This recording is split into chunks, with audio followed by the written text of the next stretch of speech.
Check my check. Check.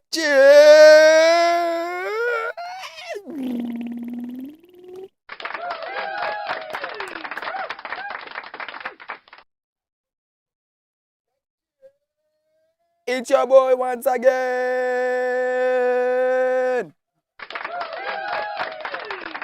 Kuna feedback loop hapa inaendelea, lakini nataka nizime. Where is that?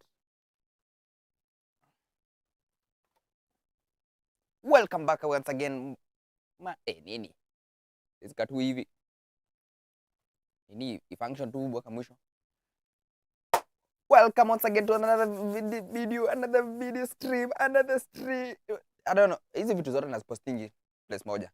Haya. Junajisikia vizuri sana. Nimesikia tunaongea. Monitoring output.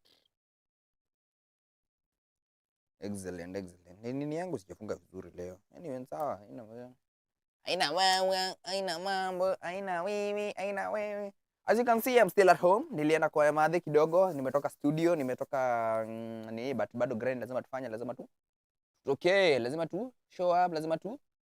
Ni lazima tu do. Hakuna kuenda home na tuchezi tu. Ni lazima tu do. Ni lazima tu do. Ni lazima tu do. Ni lazima tu do. Mimi nimetulia tu hapa hivi wasema. Tumengoja maandamano ikaisha. Nimeacha tunapanga visit people at their homes. Waya tunaona kutaendaje. Na leo nimemkia very serious, very objective news. Very concerning and somewhat funny. I don't know kama ni funny, depending on who you ask. Inaweza kuwa funny though. Depending on who you ask, inaweza kuwa funny. Na hiyo funny news unajua ni gani? Watu wana follow shoot to kill orders na sahi ako kwa ngori solo. In fact hadi morio wake mwenye alikuwa ngana yeye aliachiliwa aende home. Lakini sasa yeye si aliambiwa akae. Aliambiwa wewe tuko na mada case yako na tunakuona vizuri. I need to improve the quality of this stream. Your bitrate iko chini, my light is awful. But it doesn't matter. Everybody starts from somewhere. Yeah. And better. Right now, it's like that one friend who's constantly dramatic. But you can't unfriend them because you live in their house. Honestly, we're not here to fix anything. Just bear witness. Maybe laugh at the madness a little bit. Mpata. Ndio. Kweli.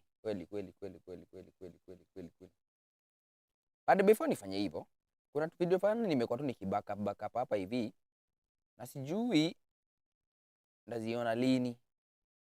Sijui kama unanina. Sijui kama unanipata. Sijui kama unanipata na. Sijui kama unanipata na. Unaniona. Sijui kama unanio. Yes. This is my TikTok channel. Go follow it. This is my TikTok channel. Go and follow it. Mnaiona, mnaipata, mnaiona. Hata tuone hizi vitu kidogo nilikuwa nimesave hapa. Nimesave kutoka kitambo.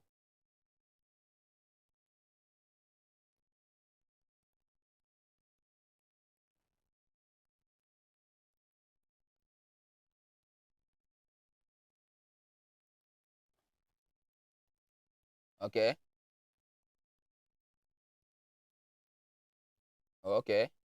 Tabia baya gani? Okay.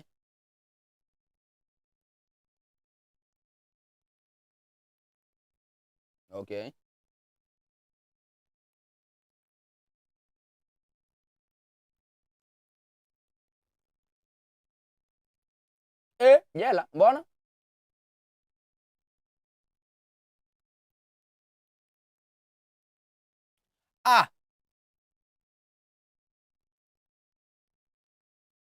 Ni zile video za Nuvita, ati sizes ni ndogo. Mimi hadi kwanza nasema ni vitu serious nilikuwa nasema hapa. Nimekumbuka. Nini? Ati yo Luvita sizes. Yo I don't know ikaenda ikawa movie hapa koja si hiyo. Na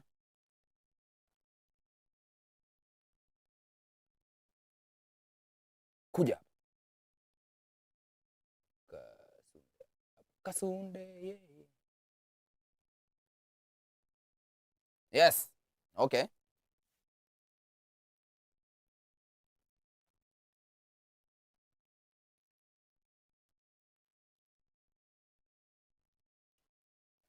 Ndakusema kwa mama, ndakusema. Oh wait. Nikoja hiyo comment iko wapi? Doi. Nitakusema kwa mama yako. Nitakusema kwa mama.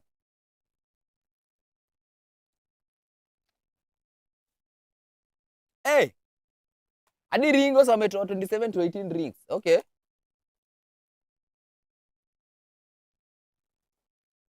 Man. The market is speaking. The market is speaking.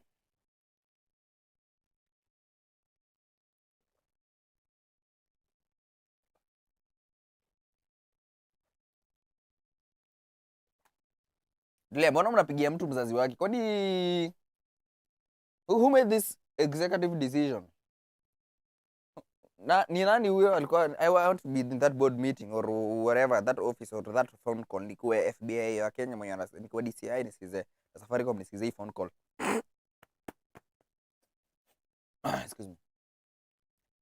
Who made that executive decision? Kama unajua mtu mzazi wake ni mzazi wake, mbona msimuende? Very weird. Wait, inamaanisha mnajua watu na wazazi wao, ndio? Interesting.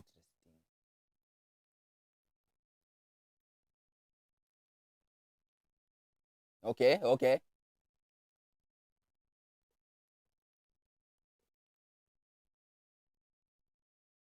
Mbona wangizi DM? Follow.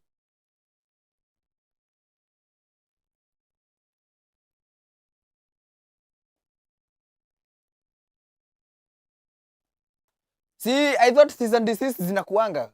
Kwani mtu anakuanga like kama ni famatory ama ni ama Kenya anakuanga hizi vitu. Naona movie mingi za lawyer sana. Siku hizi watu wanatumianga cease and desist. Like direct.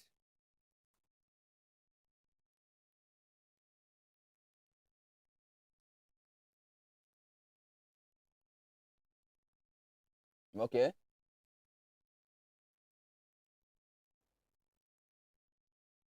Okay. Except me.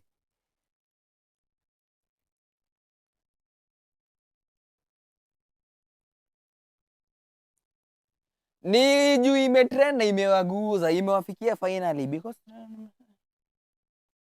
nitulie before I was kupigia pia mimi mama yangu.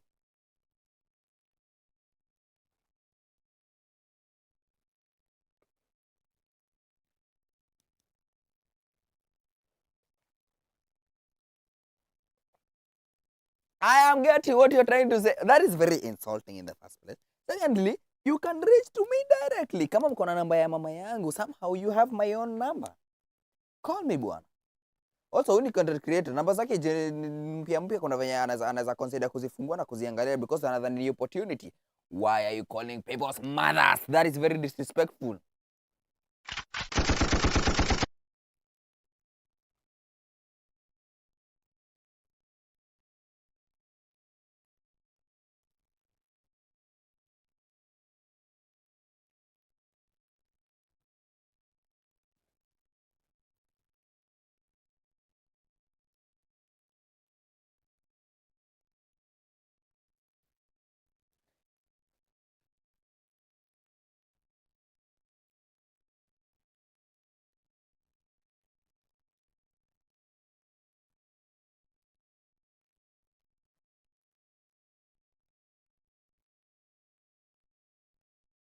Okay.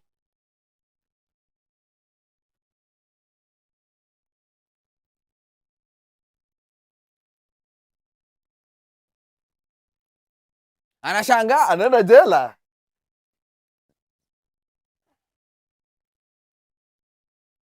No, on a very sincere note. Sisi disease tukioni Kenya kunanga. Goja, calm down mzee. Sijafika kwa video yako. Mbona watu wanapigiwa wazazi wao? Sasa maimada hata sasa mama T bana ndamwambia nini mama T? Mimi ndamshow nini? Ndamwambia nini mimi? Mimi mtoto wake huyu ati amekujiwa kwa nyumba ati kwa nini alipozidia vibiskuti? Ama ndio mimi Kiswahili sikupita vizuri lakini naielewa na mwalimu wangu alifanya kazi yake vizuri, makosa ilikuwa yangu. Anyway, that is a very concerning state of Kenya, to the point that companies feel somehow disrespected zinakujia through wazazi. What? Kenya is not a real place. Na kusema kwa mama. Let me call your mother. That is let me call your mother mindset. Wacha nipigie huyo mzazi. Na mbona asipigie mzai?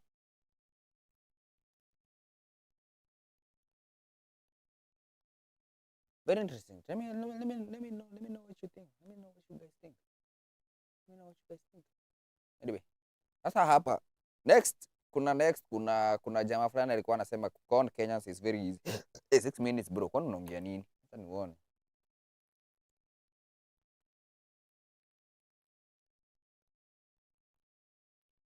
On the pyramid scheme, uniite. Unaigiza tu box.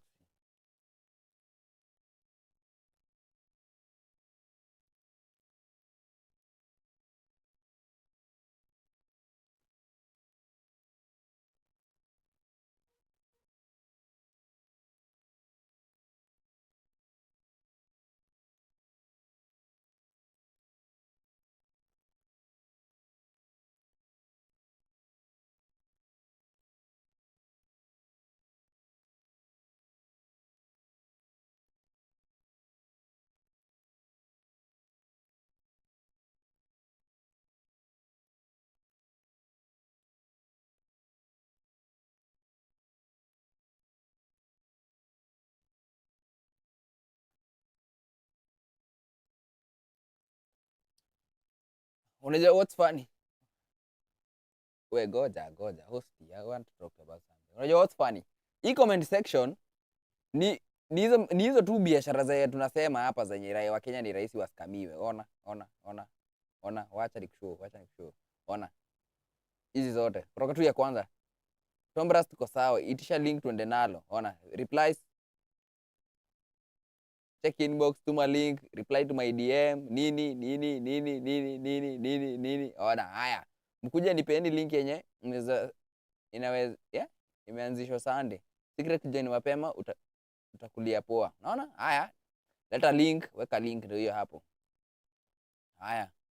Kuna hii ED plan, M Global, RXM.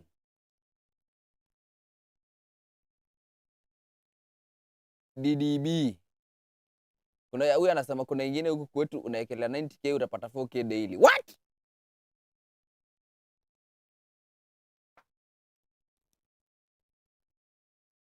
Mjifunye top gain.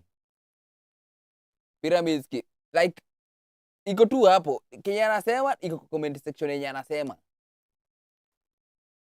Hedu anasema iko kwa comment section yake.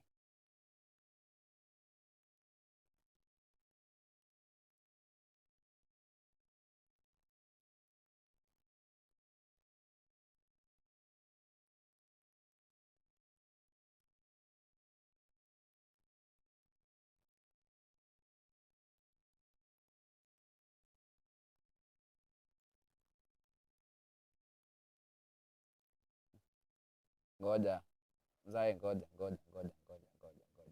Kuna hii comment hapa inaonekana yes. Atiwacha mambo mingi. Chukua toothpaste, ongeza ino na umake kwa maji, alafu uambie wanaume inaongeza size ya mrija. What?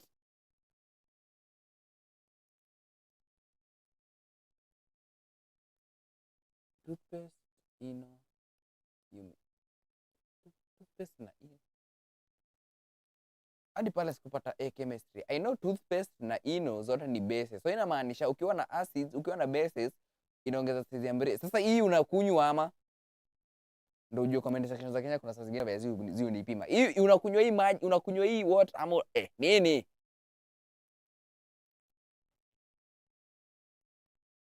Honestly, I don't need it.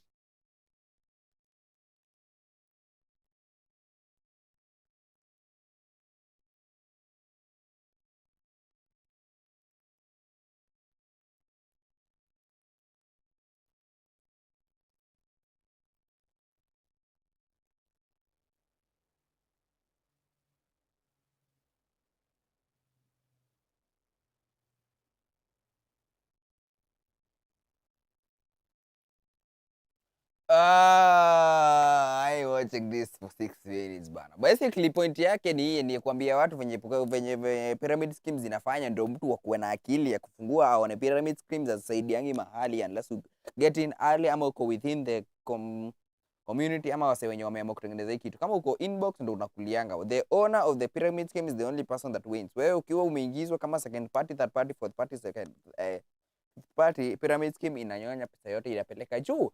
Lakini comment section bado ni watu wanaitisha pyramid scheme za kuingia. Tukiingia pyramid scheme ni kuingia early na week 1, unakuja unapiga unachukua doa yako unaishia. Don't even look back. But ni greediness. Lazima watu wako greedy, lazima watu watake pesa extra. You see what I'm talking about? You get what I'm talking about? No? No? Naya. Shaya Fever. Why do I not follow this account? I hope this is not a new one or something. Shaya anaanga na video zingine tamu tamu kwa sababu zinaitwa potluck courtroom. Unaweza uliza potluck ni nini? Travis, hebu tuambie potluck ni nini? Potluck is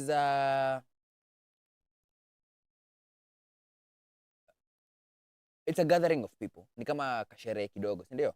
But sherehe yenyewe si mnakuja tu mnashika mzinga. Sawa? Hii sherehe kila mtu ni kama chama ya chakula, but ni chama ya siku moja.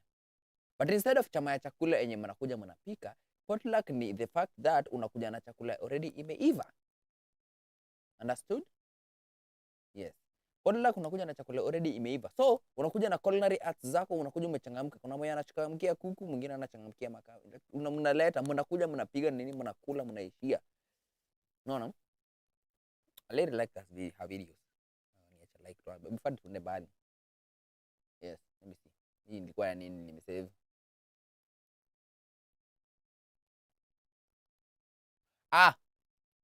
Nimekumbuka nini nilisave. Ilikuwa ya kuonyesha.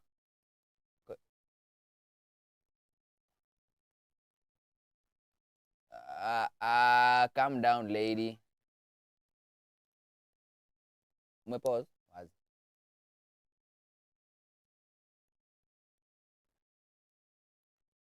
If you fit your latest.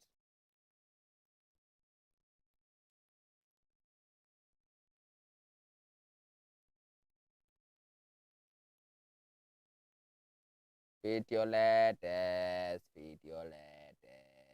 Fit your latest.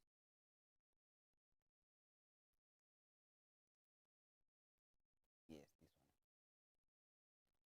Umeelewa hiyo concept na understanding ya whatever potluck is. Ona. Fruit. Let me get some. Let me get some. Let me get some. Let me get some. Let me get some. Let me get some. Let me get some. Let me get some. Let me get some. Let me get fruit. Oh no, hadi kiwis. You afraid to go? Next.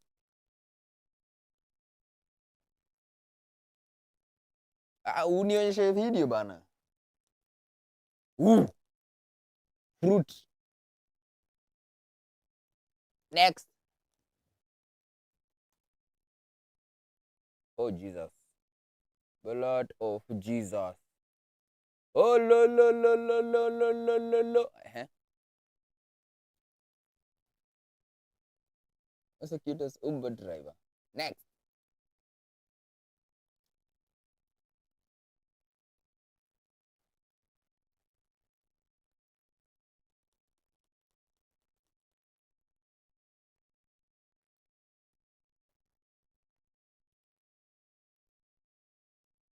Cheesecake.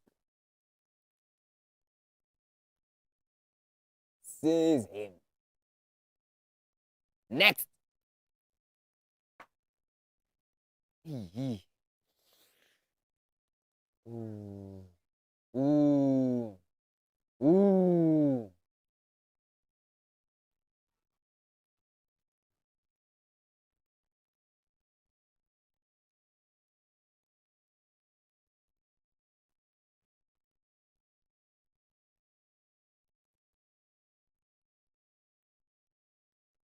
Bana vitu zingine ni nini hadi sijui. The only thing naelewa kwa hii board ni samosa. I'm assuming this is shrimp.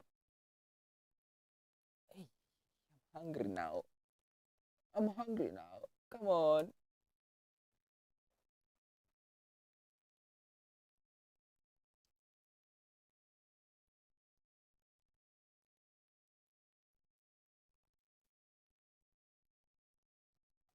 Oh. Oh, oh Lord.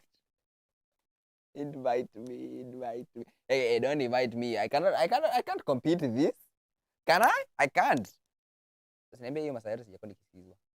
No!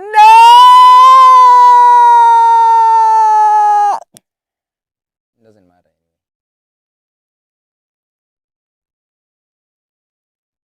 This is why, boys and girls. This is why, boys and girls. This is why, boys and girls, you always have a moderator to check your stream.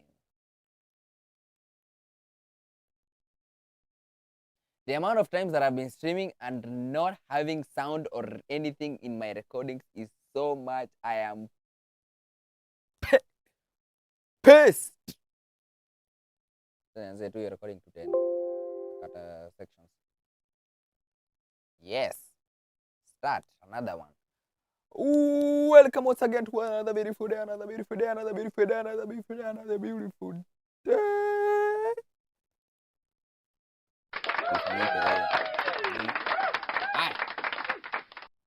Nikiwa ziara zangu za tikitaka, unajua tikitaka, ziara zangu za tikitaka, na video fulani inaweza ka weird bana, sasa ina react ya kitu nani peke yake. Eko nene. So as predict, Wacha tuone eko nene. Inaweza ka weird. But honestly, yeye ndo peke yake ndo person nasikizanga ananiprekianga down the information that is very present hapa anaishi nikireactia content yake. Na kama kuna issue I don't know, I cannot delete it. I don't know, mimi kuna issues no hala, no problem. No problem.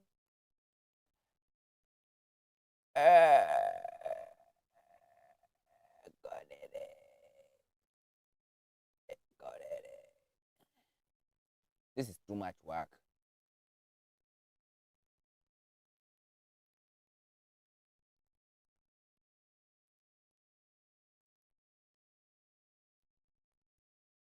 Actually, see video nataka kuona. Hiyo already niliona in the middle of the night. Nataka kuona iko wapi? Yes, this one. 7 hours ago. eko nene. So the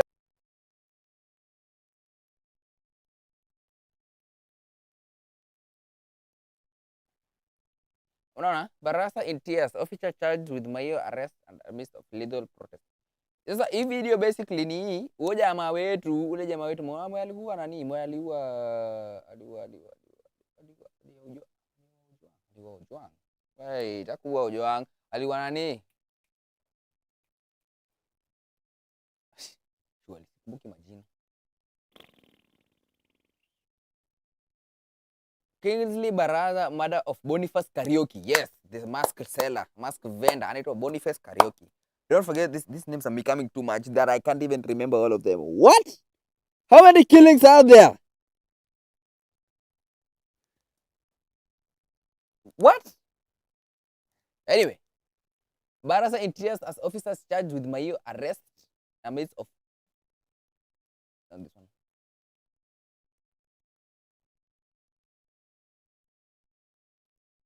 Amidst rest of killing little whatever.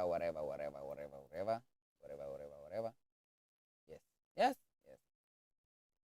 But honestly, ni the only person I trust kulipatia information as it is, because I can Latest always news fact ni check for myself DPP later. approves murder charges against police officer Barasa Masinde accused of Finally, DPP inafanya kitu. Makofi kwao.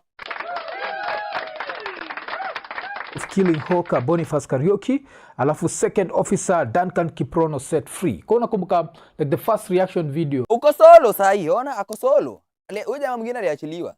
I ever did ikikam to his shooting, nilibaki nimesema as much as I wanted this Duncan Kiprono guy to be held accountable, I still felt like this was the actions of Barasa. Alafu kitu ilikuwa interesting na story ya Barasa is there is the image of him, because there's one thing to wear the uniform and feel like you're above the law. Alafu it's another thing to understand the reality that you're just a mere cop. And kulikuwa na hii image You iko na are go around like ya the umse rest of us. ya Barasa where he's looking down, alafu inasemekana that he was literally crying, acheki. Alafu he was crying because now the reality had sunk in that he's going to spend a very long time in jail. And this is interesting. Kwa umesikiza iko nini long Prison enough, for najuaga murderers. the That's story always that I would been the way normally of the give. world. Yeah, like one of my uncles. And the way he was saying that after atoke jela, tukapatana na yeye pahali fulani hapo. Alafu ilikuwa kwa Ahora. Yes, kaujui Ahora ni nini? Ahora ni inakuwa nika the river where people go to bathe. So Luos have this wild behavior that they do ile sijui kama bado inafanyika saizi, because this was huko 2001. So alikuwa ametoka straight from jela, so ilikuwa tumeenda tumepatana, alitupata kwa Ahora tukimaliza kuoga. So of course lazima mmalize muishie, alafu ndio mabuda zenyu wabaki wameendelea. And I remember having this very short conversation with him. Alafu According to explanation, Ahora ni river ya kuoga. Basically Roy. Bana, tribalism inatoka ngapi? We are all the same. Kaniambia in the process, Eroe. I think he just needed a listening ear, and he said ngamoteri jela romgi ngamonegi. He who has taken you to jail is equivalent to he who has killed you, and that stayed with me. This is like 24 years ago. And of course I ended up doing like a podcast with him. Uzabaki ume check out, and it was Conversations with My Father. And it was a good one. And yeah, so when he told me that and I saw this guy crying, I was like, okay, what does this remind me of? This reminds me of a certain song. Ngoma ilikuwa ni ngoma ya, was it? Okay, ngoma ilikuwa inaitwa Don't Cry For Me Argentina. But in this situation, tutasema Don't Cry For Me Itina. Kuzu mse ni matako. Hakuna vile utadedisha mse hivyo, like so casually, and just walk away. Why? Because you have a uniform, and this uniform makes you feel like you're above the law. And this uniform has somehow come and lied to you that there's something called collective responsibility. No. When it's time to commit those crimes, you'll be told there's collective responsibility. As soon as you commit the crime, inakuwa individual responsibility. Exactly. Something that they, I don't know. I'll say I don't like cops in the first place, honestly. Depending on my experiences with them, and my history with them, I don't like police. Honestly, nikiibiwa, I'd rather just not go to the police station, nikubali tu imeenda. I think the only reason naweza penda kwa polisi ni you another party ameniambia tuende huko because naweza saidika or something. I don't know. Just as me though. Unikiibiwa simu siwezi enda kuandikisha OB. Ya kazi gani? Isaidie huu. Because at the end of the day jamaa kishikwa ataenda apatiane 5k achiliwe tena tupatane naye kwa barabara jioni, ni kama hakuna kitu imefanyika. Simu yangu bado sitaipata because it's evidence.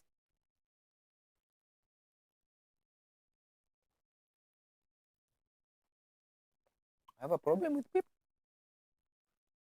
And some apparently they feel like they're above the law. Wewe unafeel ni mkubwa kutuliko. Mimi sina napatia heshima kama polisi, inaitwa kuheshimu kiraoni. The respect of the authority they have been given by the powers of the constitution. Hiyo lazima umpe. I've always tried to remain on the other right side of the law. That being the main word. Because apparently walking around with hair, walking around with hair is a bad thing these days. Venye amesema si collective responsibility, ni collective responsibilities zenye wanaongea kwa news na wanataka kuonekana they are boasting and to spread fear. But ikikuja masasa umeshikwa peke yako vizuri, you are dealt with you as a person. Sasa hadi uniform uweze kupatia uvae, usimame hapo mbele. And the reason why nabonga juu story ni pia kuna boy fulani yule amekuwa kitrend, and boy ana trend cause he was abducted, and he was abducted after talking to cops and telling cops about individual responsibility and the way hizi vitu zote, like you have to understand that you yourself are someone's son, someone's daughter, someone's what, and the people pia on addition is someone's this, someone's this, someone's this. And so wase walibaki wamecapture like his footage when he was being arrested or stroke abducted. I don't know how to put it, kwa makara wa Kenya wanakuwaga ni watu wa ajab. So wacha tuanze na hapo. Relax kwanza.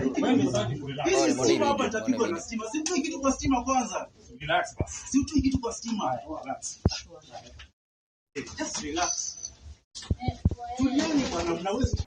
So kuna hii footage, and when you look at this footage you'd think that this guy is such a bad criminal. Like which crime did he? Unadhani ni yeye terrorist aliliponga mall?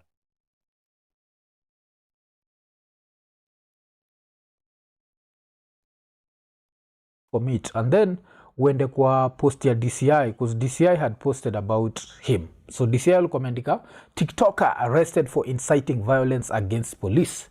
Then kiendelea Godfrey Mwasiaga Kakan Mayo, the suspect behind a viral video inciting violence against police officers and their families, has been arrested. The video has been had been uploaded to his TikTok account. Detectives trailed the suspect to Kimathi House, where he was operating a discreet office under the name Leta Peleka Logistics. He's currently in custody, undergoing processing, pending arraignment. So hii Peleka whatever ile they are claiming to be discreet is actually his company that he advertises through TikTok. So that's the other irony ile wase wako nayo, wanauliza like how is this Peleka nini? How was it discreet? But you see, they have to make it seem like someone has committed like this ultimate sin. So watch to watch the video that allegedly was inciting violence against the police. This is my message to DACI, those who are abducting people. Let me tell you this. Wewe ni mzazi, wewe ni ndugu, wewe ni dada ya mtu. Unatumwa kwenda ku abduct mtu ambaye hana silaha, si mgaidi na si mwizi wa mali ya umma. Jiulize hii swali. For how long am I going to be used by this government to continue making the children of other people suffer? For how long? Wewe unatumwa kwenda ku abduct mtu ambaye hana silaha, si gaidi na hajaiba mali ya umma, na mwenye amekutuma ni mwizi wa mali ya umma, na hiyo mali ambaye ameiba ina affect wewe na watoto wako. So first jikome ngoja. Hiyo ndio video yenye inafanya abebwe hivyo kama mtu mwenye amelipua Children's Hospital. What? Huh? You're inciting violence against police. What? Mimi ndo mjinga, guys. Mimi ndo mjinga.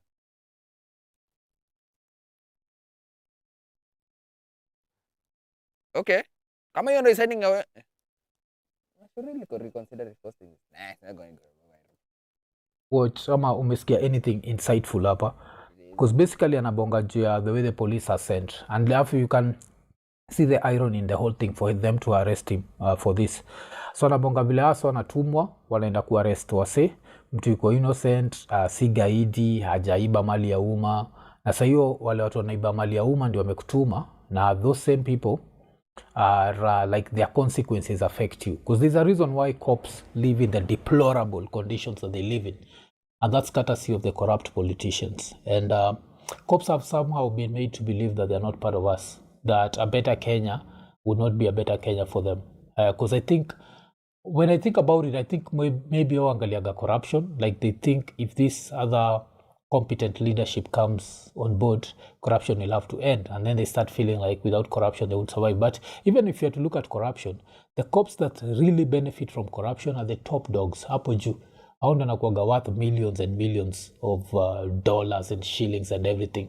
But ikikam to hao wale wako hapa chini, they are not worth that much. But hiyo ni story for another day. So wacha tuendelee.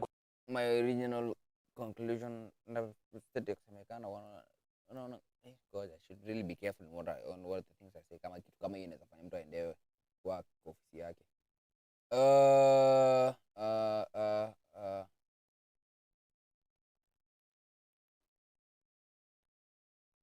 I don't know. I would totally agree on what he's saying. This insightful message. And kitu interesting ni, without them arresting him, someone like me, I'd never even heard of him. Najua? And most probably some Ikonini fans wale wanamwatch saizi hakuwa amemsikia. So inamaanisha hii message yake ya kuinsight the public haikuwa imekufikia. But saizi sasa cheki, juu amemwarrest. Sasa I guess tuna insight, I think. Okay, wacha tutafute that ka insightful part. DCI, stop your nonsense of arresting and abducting innocent Kenyans. You are not above the law. DCI, I am telling you this. And I'm speaking with authority from heaven. DCI, you are not above the law of God. The judgment of God is upon this government. Now, when this wrath is going to crush this government, none of you who has been involved with the abductions of Kenyans will survive. So I'm still looking for a part where this is inciting violence, and sijapata hiyo part. Of course, he's talking about uko God, heaven. You know, I don't go there. And so when someone says that, I'm there like, because injustice has happened, and all this time, God just looks away. Okay, but you see story na God. Wacha tuendelee. So I'm still looking for the part where he incites violence against police officers, because hiyo part haiko. And it's very sad that right now when someone just tells you the truth, and the truth is you're being used to harass innocent people, and you're being lied to that you're not part of us, and you're being lied to that you're above the law. You see what happened to Clincy Barasa, where now he was crying because yuko peke yake, most probably crying for his mother. Mama! Alafu sasa mimi hapo pia na mtolea zile za wahenga za asiyefunzwa na mamake, funzwa na ulimwengu. Okay. Your families will cry the same tears that these families have been crying. Yes, wewe. Look, hairline imesonga. At what point is he trying to give up? Honestly, niambieni, because I'm seeing the older pen in my family. I'm seeing kuna venye science zinionyesha vizuri genetically speaking. At what time is it time to give up? Anyway, back to serious business. Your family will cry the same tears that the families of Albert Ojwang have been crying, the families of Denzel Omondi has been crying. You are not above God. Karaoke. And let me tell you, no amount of abduction, no amount of arrest is going to make Kenyans go silent.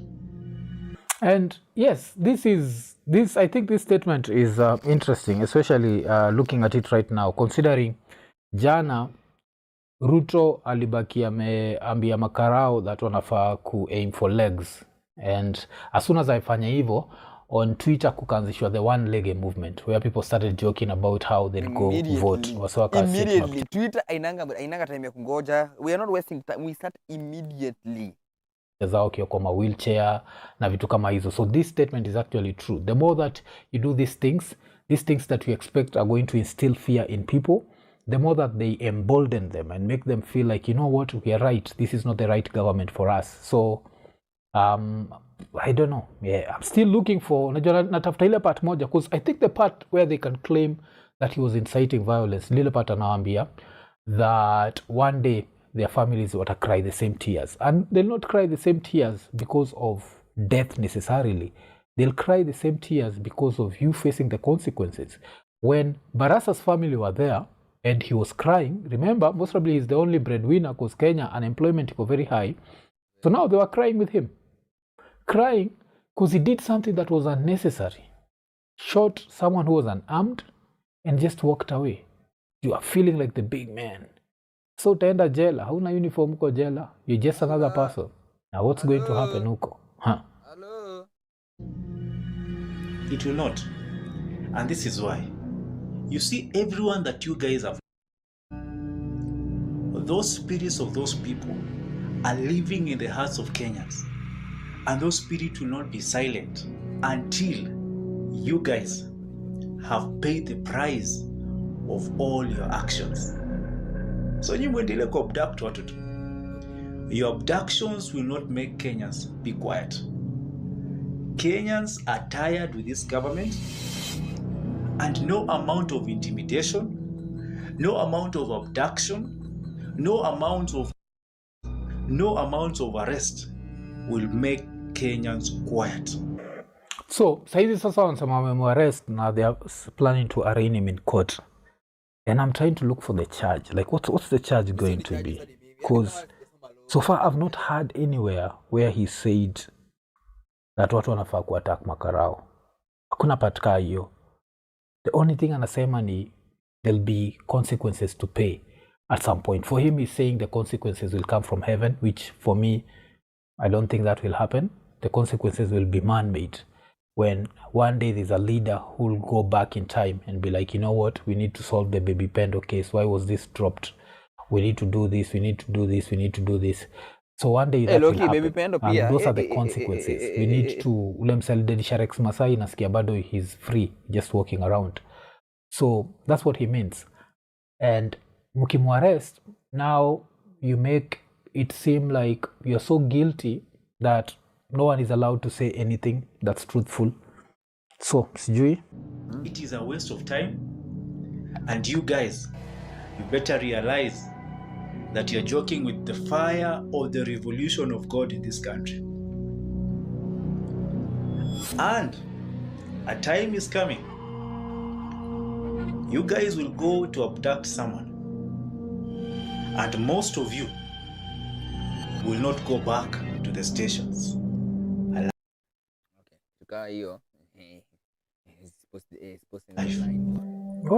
Okay. I think sasa maybe ni hiyo part.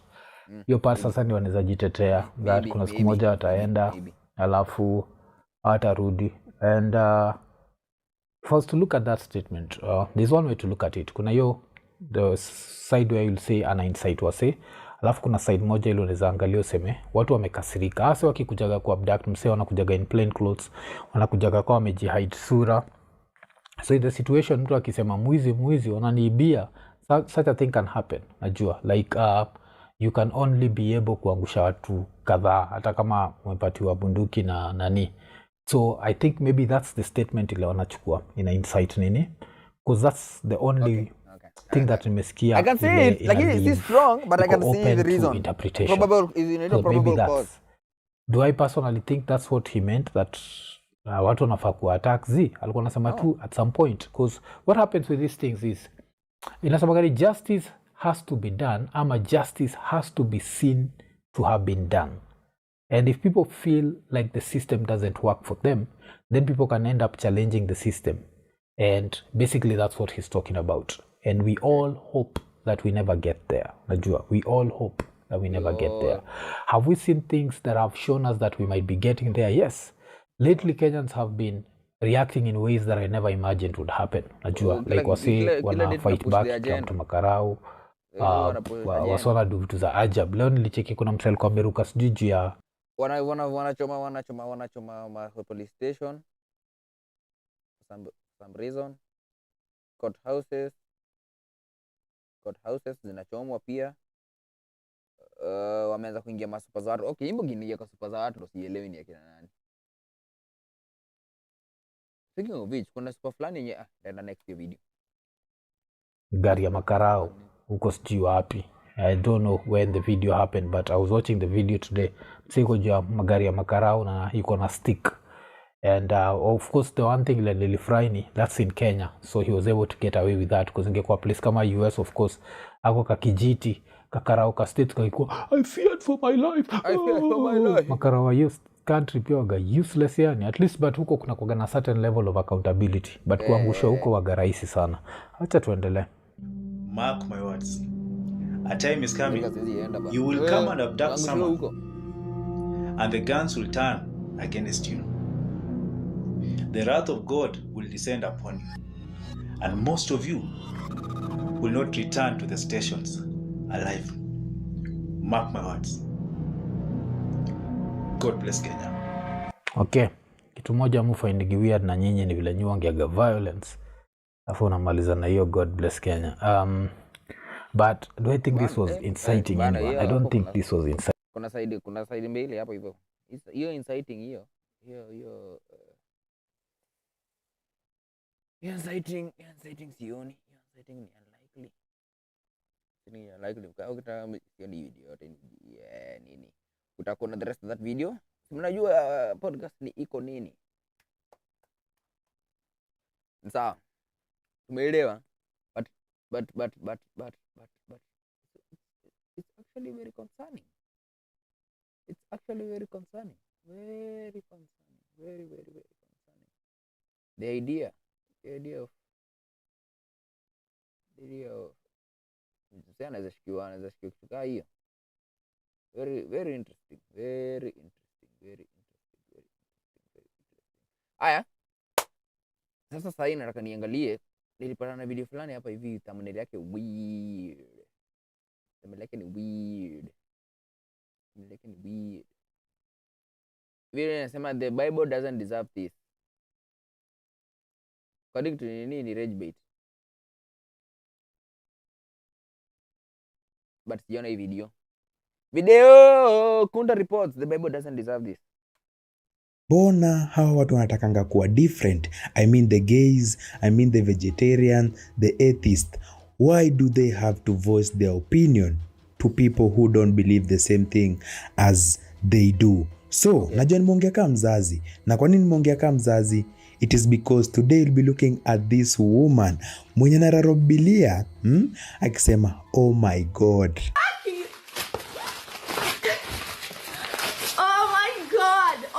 God. Nino mamanzejo. So, kana mimi nikupeleke into details.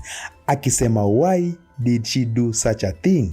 Na pia reaction za watu. Kuna watu wanasema ni blasphemy, na pia kuna watu wanamuunga mkono wanasema go girl, you are becoming spiritually awake. So, kana mimi nikupeleke into details venye story inaenda. Amkunta from Kunta Reports. Get ready. Nikipitia kwenye mtandao gumoja gupili nikapatana na video ya huyu mdem manzejo alikuwa anararua Bible on a live TikTok video. Ebu watch hii video. Let me tell you what where is that motherfucker? This is what I'm tearing apart. This is really crazy, motherfucker. Ni Bible, yes. This fucker. Fuck you. Oh my God. I just want them to know. So ukicheki hapo.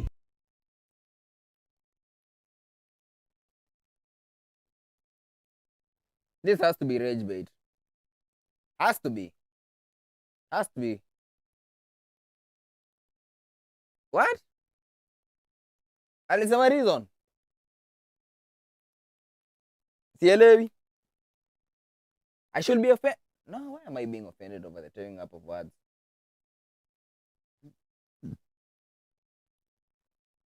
Oh, because it's just disrespect to the community. Nimeelewa kwa nini. Kitu ya kwanza yenye inaka ironic manzejo, anararua Bible na anasema oh my God. So ukikumbuka ile statement lianzanga nayo nilisema Ngoja. Hakuna kuibia mtu yoyote kitu yoyote. Kuja hii side.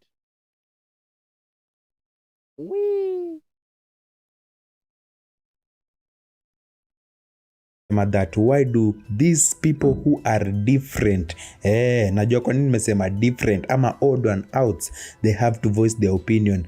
So ukicheki kama huyu madam, ukiangalia she does not believe in God anymore. Kwa sababu ukiangalia hii Bible alikuwa na believe in the Bible but I believe in the Bible anymore. So mi sielewi kwa nini kuja urarue Bible mbele ya kamera, live video, jirecord ukisema sijui I don't believe in this anymore. Hawezi tu nyamaza na utoke tu polepole, wewe useme you don't believe in God. Ama hata si lazima useme. So ukiangalia hapo amerarua Biblia na alikuwa na reason. So sikiza reason yake behind tearing the Bible. Thank you guys for people who are reaching out to ask me if I'm okay, if I'm stressing, if I'm going through something. Thank you for the concern. Also, thank you to the people who are reaching out and telling me what I did was wrong. I also, I'll take everything.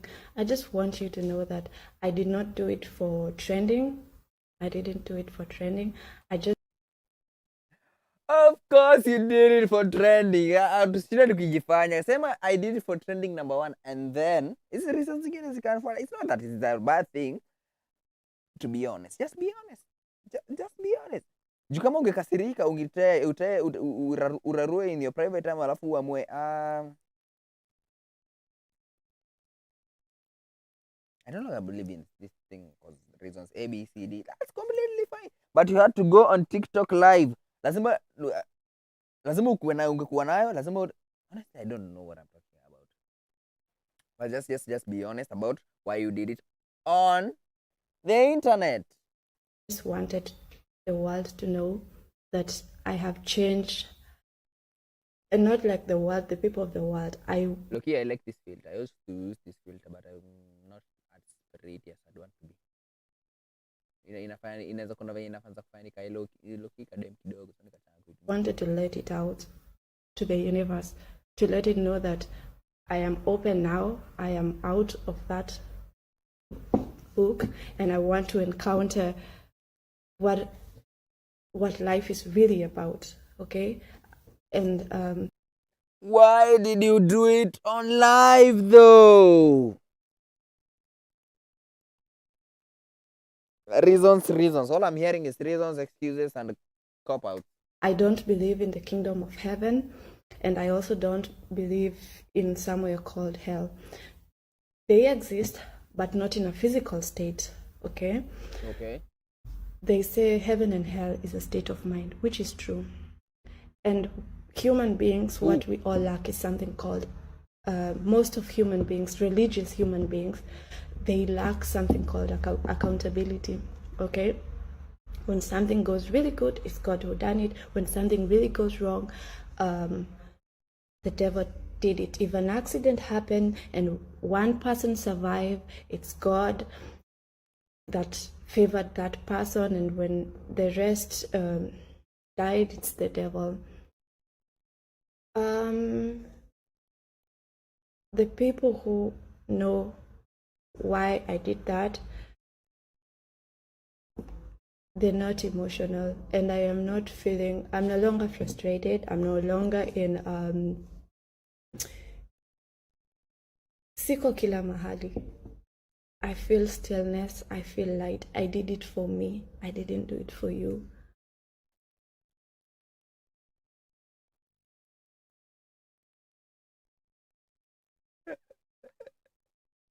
Like you will make up for me, right? Like you did stuff nicely for me, right? Okay, it's here for you now. No problem. Amazing. W. In the chat, but why did you have to do it? It's okay. Number 1, the Bible, hell and heaven are a real place. But you wouldn't know that because you throw the book that tells you that. Well, at least I hope you read it. Number 2, states of being? Really?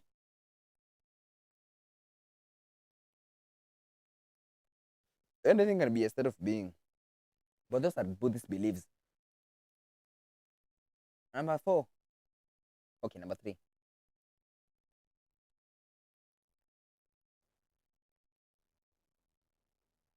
Okay, nimepoteza point of view yangu. For whoever felt offended, if you come across it, please you can, because I didn't post that, you can make them bring it down if you don't want to come across it again, okay? Not interested. This is me. This is who I am. I'm going to meet the creator, or that exists but not in the Bible. Thank you.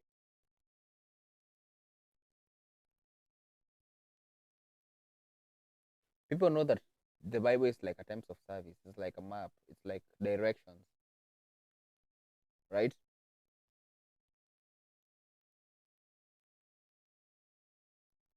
People do know that, right?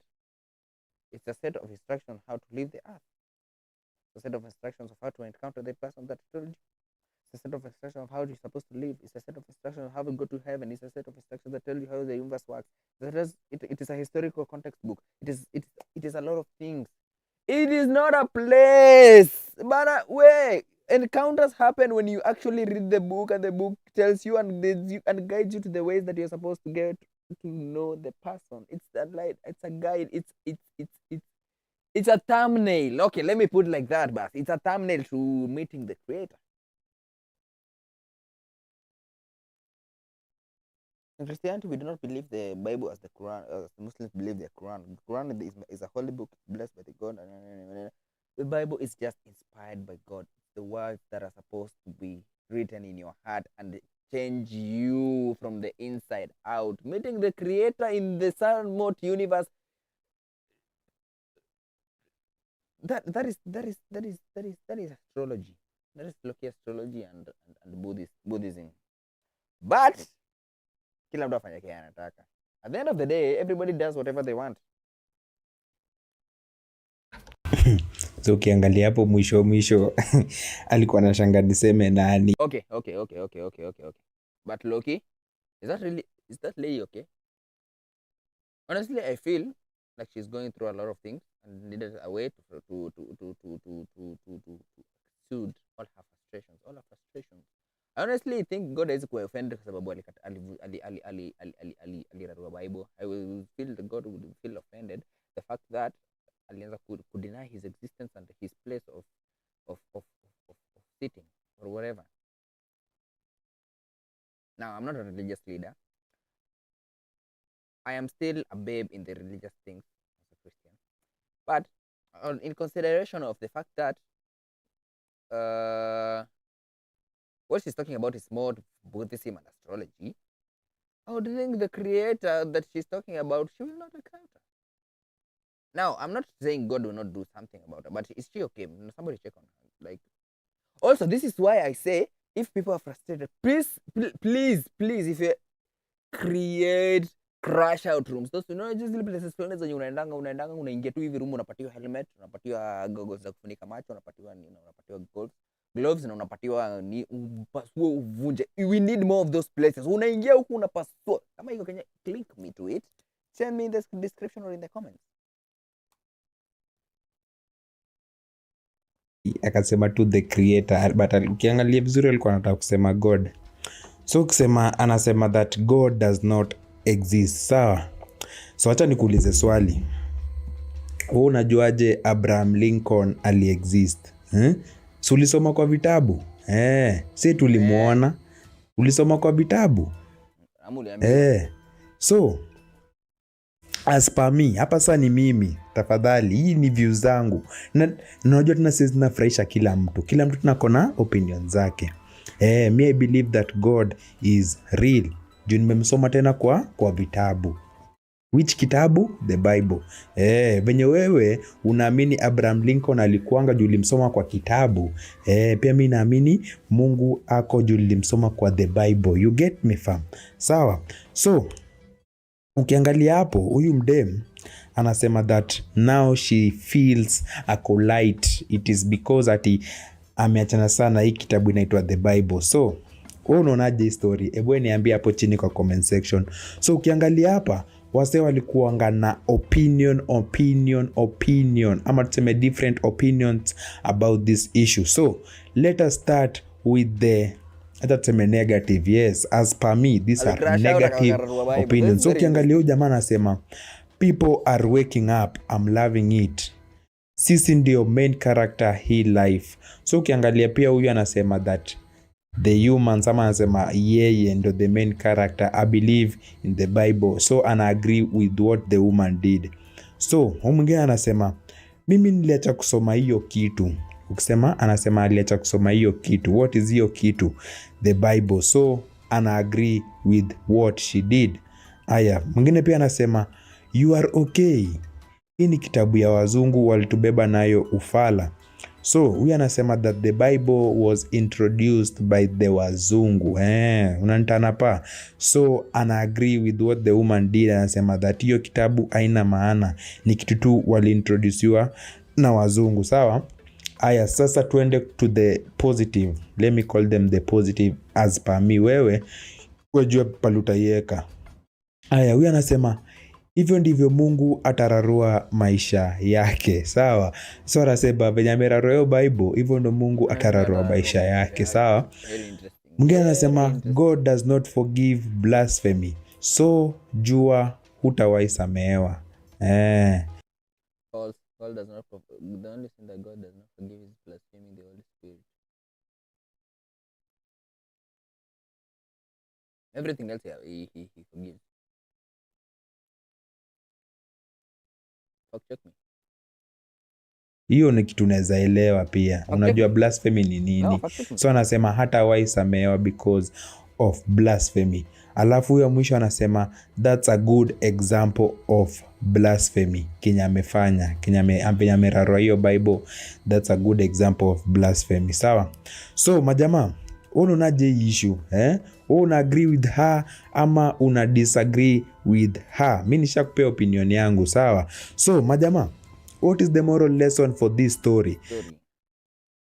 Story is cheki, kama uamini kitu si lazima tena ukuje utuambie. Because tena we don't care. You get me?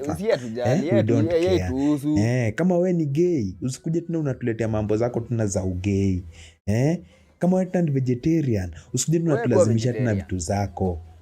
We fanya hivi, fanya kitu una believe na ukae hivyo.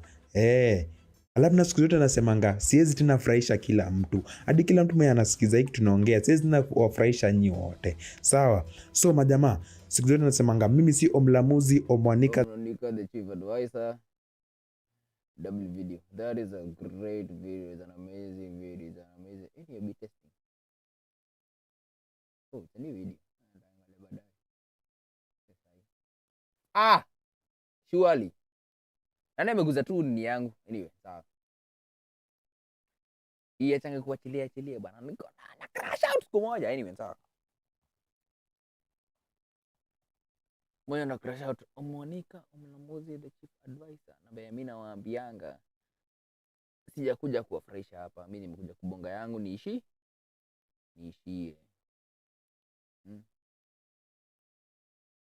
Nimekuja kubonga yangu mimi niishie.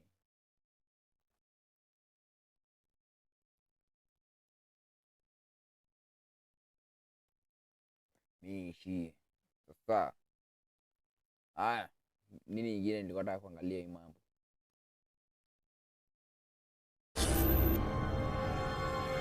Ongori. Kuna video hapa ya Ongori bwana, nimeitafuta for a very long time, nilikuwa nimeipoteza, lakini sasa tuone. Ongori reports come back with the stupid boy situation. Stupid boy needs help again. Bwana amesema again. So you believe ukienda kwa rehab unaweza kwa sawa? Life yangu ita change. Siwezi jijua. Siwezi jijua nimelan lini juu. Na kwa nini rehab wanapewa nini bana? Kuna amekuja. Mimi mwezi ya pili naona tu kuna changes as in behaviors. Nimeokoka. Amen. Na nimeokolewa. Amen.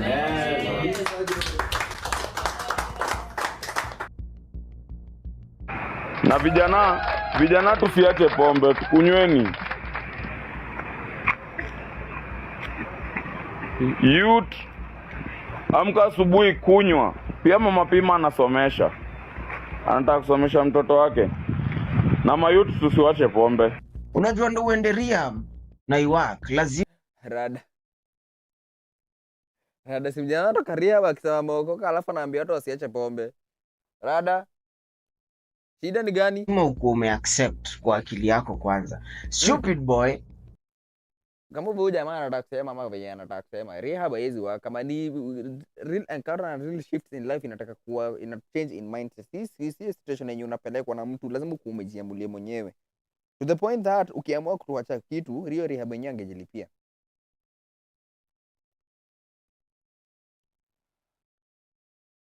Environment pia inaanga important kwa sababu ukijeka environment yenye umezoea hapa hivi ni sherehe, ulevi, nini bado somehow hadi upelekwa na huko nje because environment nyingine ukienda nini uadapt, ukirudi kwa environment yenye already addiction yako inafueliwa na inacreatiwa vizuri, bado utafall back into your old patterns. Addiction is a very interesting topic that I little like talking about.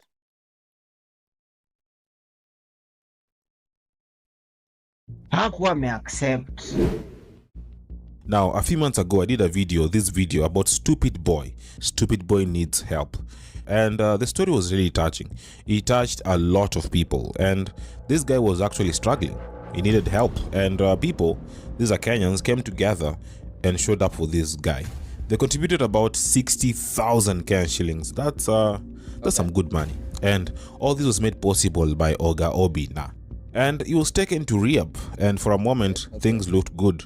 He got healthy while in the rehab. He gained weight. He sounded more focused and even got saved. He found Jesus, yeah. But now, Stupid Boy is back, and not in a good way. Oga Obina, hauwezi saidia mtu. Na wote wenye nani ushaisaidia? So let's talk about Clips kama hizo ndo zinakuja kuanza cloud chase nadhani itapatia attraction. But this is not America. Amerika ndo unafanya kitu upuzi, lakini hata Kenya unafanya kitu za upuzi una pop up. Anyway, about it. So in case you don't know who this guy is, now this guy became famous because of one song. The song is called Jibagajat. Wanauliza niko wapi, niko Rurasho. Ini kanairo mind your business 254. Na ni follow manze kama Jesus disciple. Hapa round mimi na kananga kama chapo. He did the first original song and there was the remix which was even bigger. The remix has about 7 million views. And yeah, this one song made Stupid Boy a superstar. Now, here's the thing. Despite having this big song, which was one of the biggest songs in the country, Stupid Boy was broke.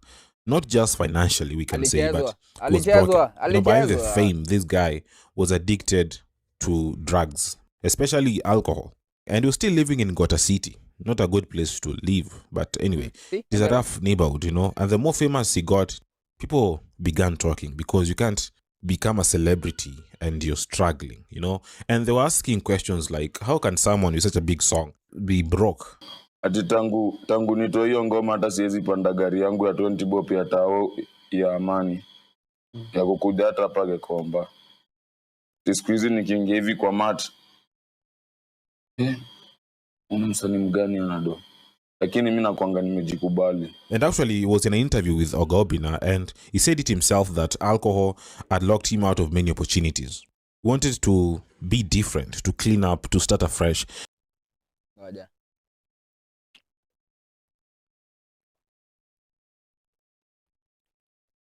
Mimi nataka kusikiza hii situation nielewe ni nini linafanyika hivi bwana. Na hiki kitu kitaacha kuzima tutako sana.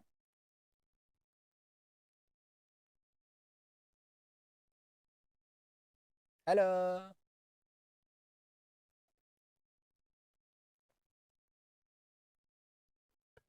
Maybe even go back to school. Yes, he was that willing. And what he really wanted was to even go to rehab.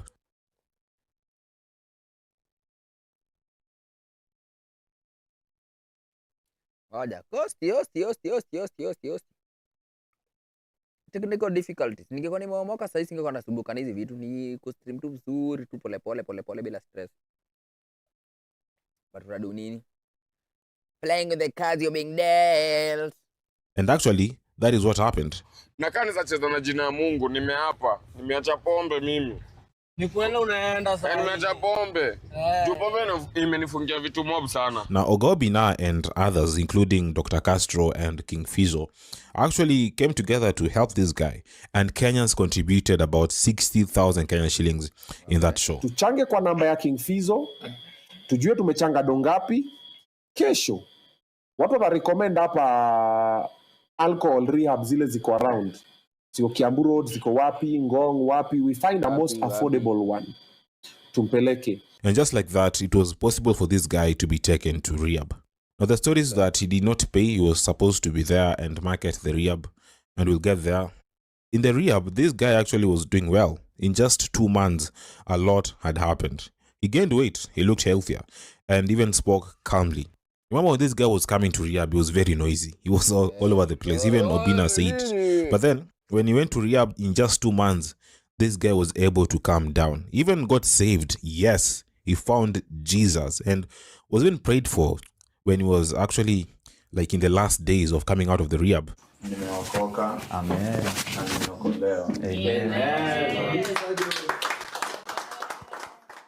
And this wasn't the same stupid boy that came to the rehab or that was in Gota City. And still in the rehab, this guy was recording music. Yes, it was possible for him to record music. And this was made possible by a producer called King Fizo, a friend to Ogobina. Ndani ya rehab nimerecord 3 songs. Ogobina even was hoping that this guy could work with big names in the music industry, like Scam Cardinali. And maybe he had other plans for him to work with other big artists in Kenya. Even work with him because we know Ogobina is an artist, yes. There was even a plan for him to be part of Obina's show, yes, keeping him close, to support him daily and give him some ile vitu mambo Christian anafanyanga loki ile ya kushindwa kwa mtu hapa ni kupatia opportunity kuja ndio thing to do, because you can't come out of drugs and just be like that. You have to be active.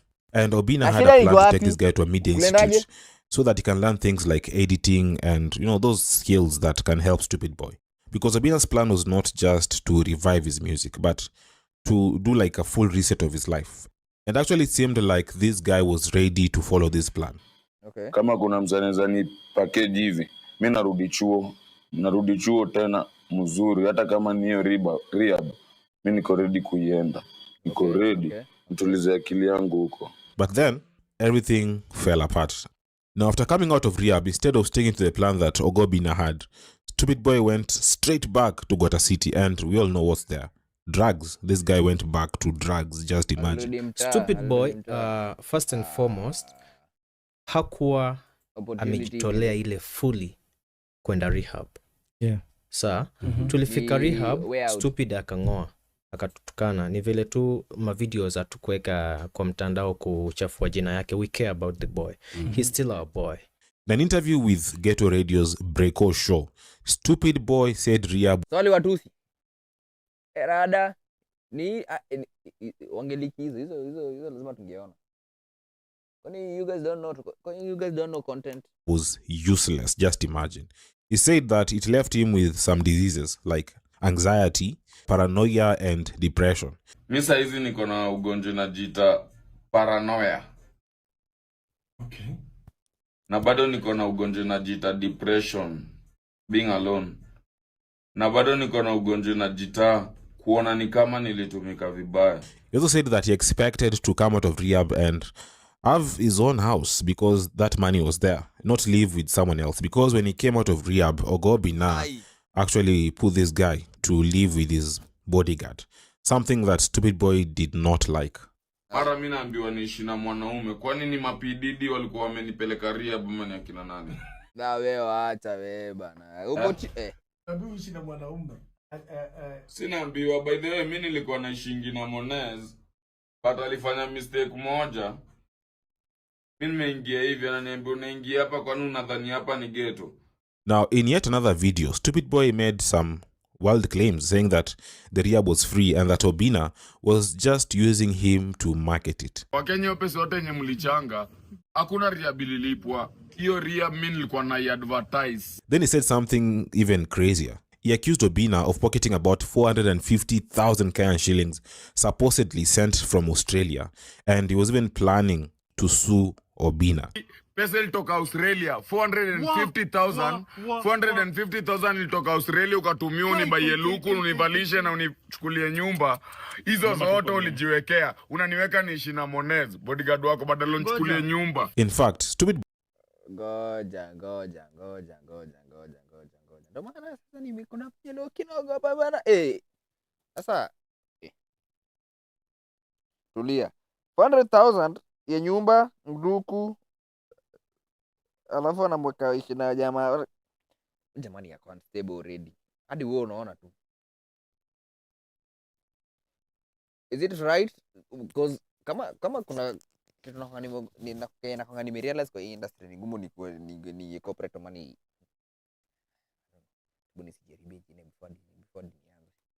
boy even said that if asking for the money for his money is what makes them fight. He's sorry, and even worse, he accused Obina, or just said that Obina can't take care of his wife and kids, and what about him? Kama Obina ameshindwa kutunza bibi yake na watoto wake, kama ameshindwa kutunza bibi yake, mimi atanitunza? Mimi anaweza niweka? Mbona ako single? Nimeona hiyo kitu. Kwa jamaa fulani kwa hii chat amesema ngoja ikaje. Kama ameshindwa kutunza upewa 1 million ulale kwa mtaro. Bibi yake, mimi atanitunza? Mimi anaweza niweka? Mbona ako single? Si atunze kwanza madamu wake. It was shocking, not just because of what he said, but because of who said it. You know, the same stupid boy who came to that interview, who was crying for help, is now turning on the very people who saved his life. Obina actually responded, not with anger, but with heartbreak. He simply said that people should not insult stupid boy. That's not the real stupid boy. You know, he looked more disappointed than angry because, you know, stupid boy was someone that he was genuinely trying to help. It is sad, man. I've seen that video. I'm very much heartbroken. Maze. Sitaki kusema tume waste pesa na tume waste time na resources. But man, hey.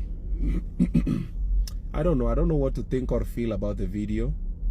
And he was in the process of finding a music video for Stupid Boy just before all that drama. And the video was actually released. It's called Sangwangwa, which was released like 7 days ago.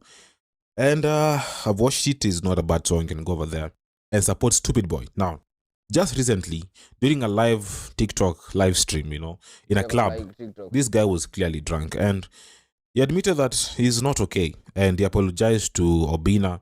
He said that he wants to go back to rehab, this time by his own choice. Obina, sorry. Nenda ndo yangu. Kama kutisha pesa yangu ndo inafanya sumbuane, pole. Narudi rehab. By the way, najirudisha rehab.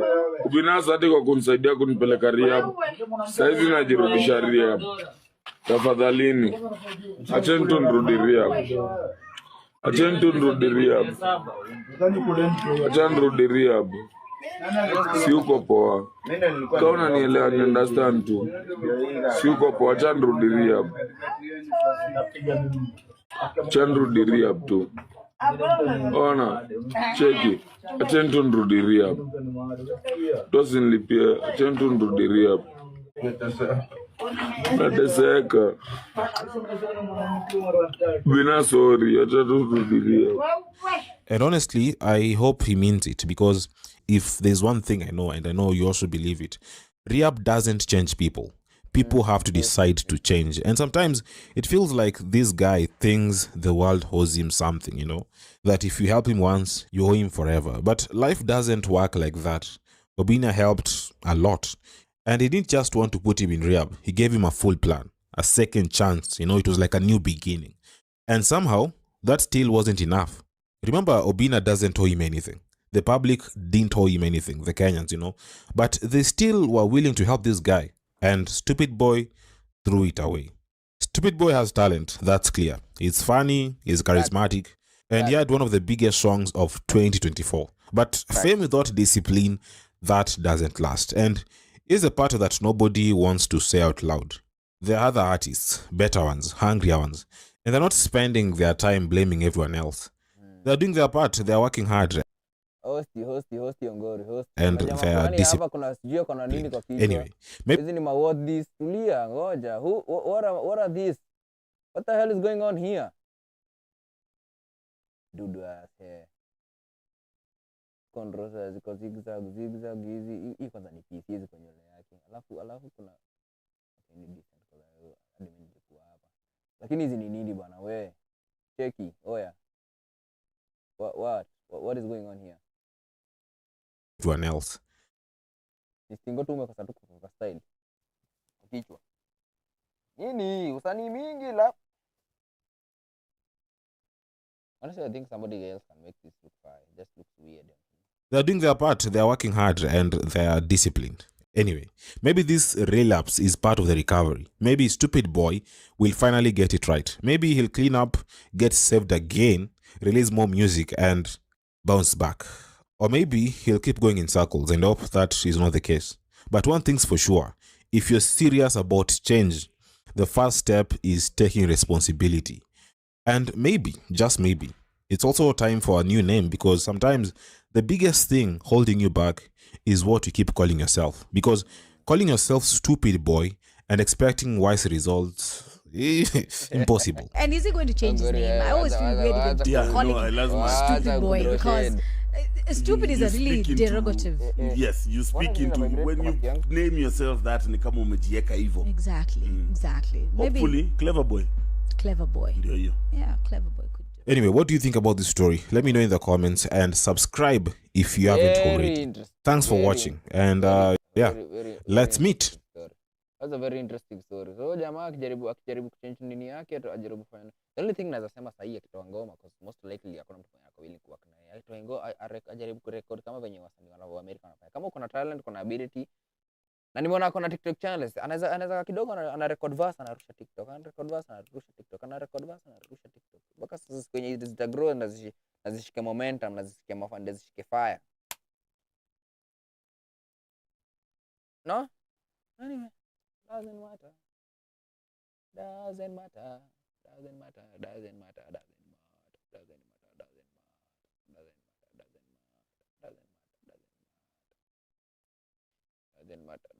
Oh, ndo huyu.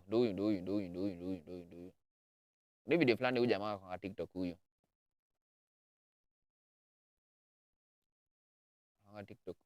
Anaitwa Brayo the Msonduthi or something. Ndio nataka anangatu akiride around, ana have human interactions na watu wengine, anahazimia bia nini Brayo nini. Kuna siku fulani kuna video fulani inangoja viral ya anarudia ngachuani. Yes, hadi liko ya nini? I have no idea honestly. But wacha tuone anasema aje Brayo. Afitio by counter reports. Who is this guy? Kama umekuwa kwenye mtandao, umesikia jina ya jamaa ikitajwa sana. Sasa Brayo. Ni aje? Acha nikuje.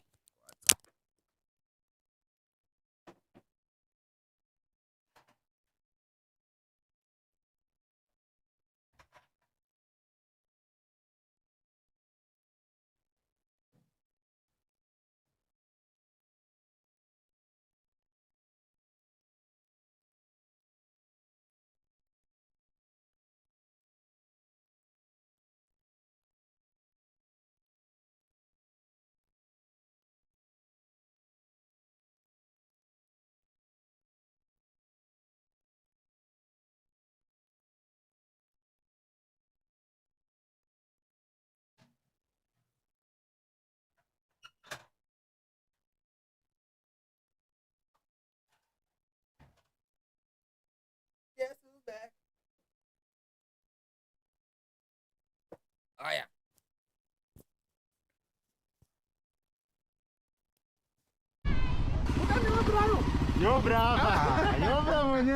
Yes, jina yake ni Brayo, ama venye mimi namjua Biker Brayo. Manzejo, this guy is a biker, a faceless biker. In short, aonyeshani sura yake kwa videos zake manzejo, lakini akienda kila mali, ikuwe ni Rongai, ikuwe ni Nairobi, yani outskirts of Nairobi or within Nairobi. Manzejo, wasee wana recognize huyu jamaa Brayo. So who is this guy? Na nitajaribu kuonyesha sura yake kidogo, alafu nikupe assignment, alafu nikuonyeshe what he was doing before riding this bike on the street. So kana mimi nikupeleke into details benye story inaenda. I'm Kunta from Kunta Reports. Get ready. So huyu jamaa venye mimi namjua, nimekuambia anaitwa Brayo, ama venye mimi namjua ni biker Brayo. So this guy apparently is more famous huko TikTok manzejo, kwa sababu nikienda huko TikTok manzejo nione hiyo video zake, kuna designs ziko na namba, sawa. So this guy before anze kuendesha bikes kwa street, huyu jamaa alikuwa anaendesha bike like an adventure huko kwa desert nini. Just look at this small video.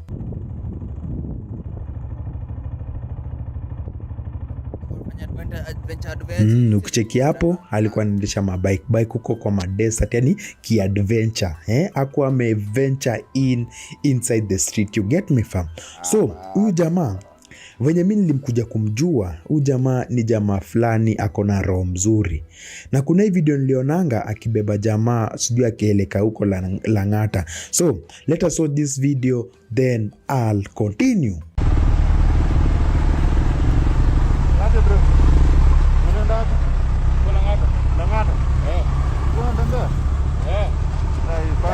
Mguu. Umetoka wapi? Ronga. Umetoka Ronga? Na Lang'ata. Mguu.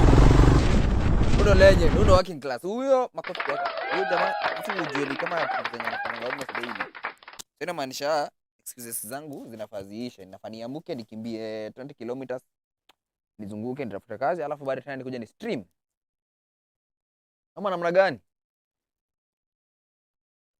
Nizi Kunta Reports bana ndashi na change videos.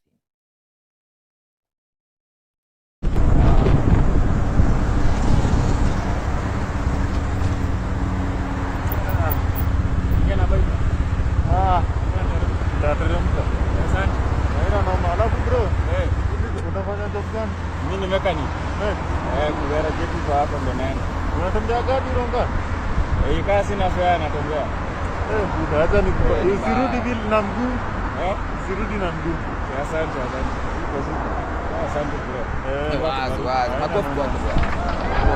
Bwana ametembea sana. Ngoja hata nione hizo distance. Hata amesema anatembea kutoka wapi? Kutoka Rongai. Google Map.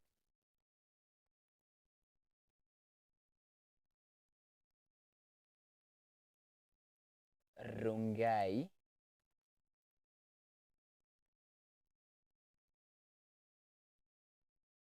Sasa utanishow. Kata. Hosti, natafuta hiyo Google Maps.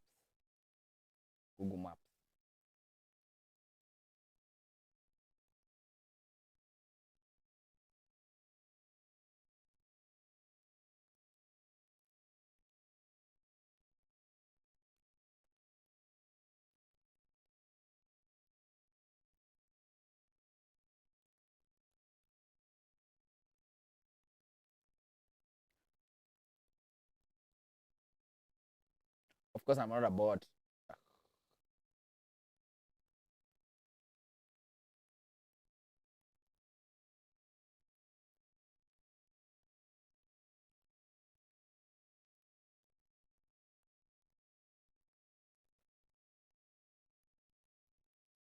Bana surely, kuwa too serious. Hizi ni nini hizi? Hizi ni mawadhi. Inabidi nipigane na capture sasa. Haya. Sawa, next. Motorcycle.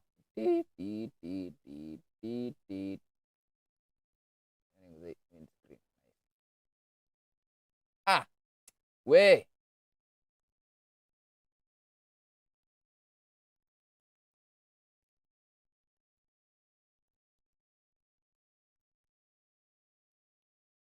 This is dumb. This is idiotic. This is stupid. Let me show you.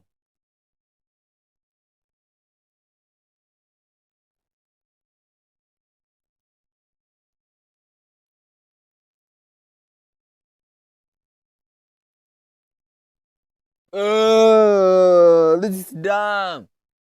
Come on.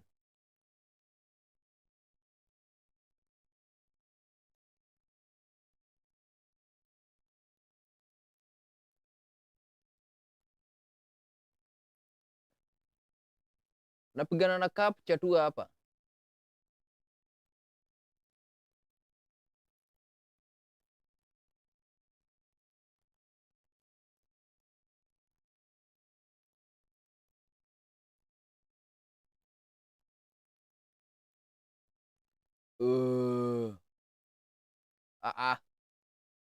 Surely. Aya, kama budai nione Rongai iko wapi? Acha turudi tu Brave. Come up.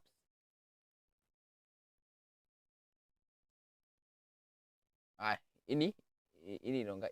Si Rongai ya Nakuru. Wewe.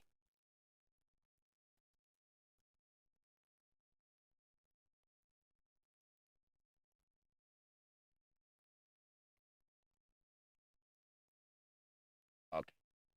Langata bas. Bite me.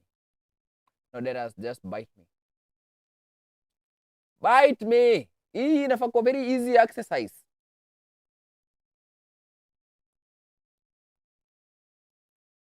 Very simple exercise. Very simple exercise. Lakini unataka kunisumbua. Ndo hiyo.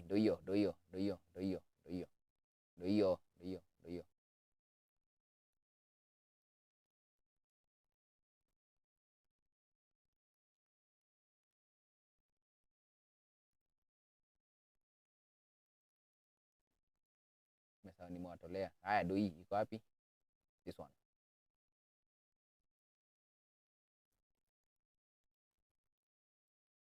Ati anatembea kutoka here anaenda baka somewhere here.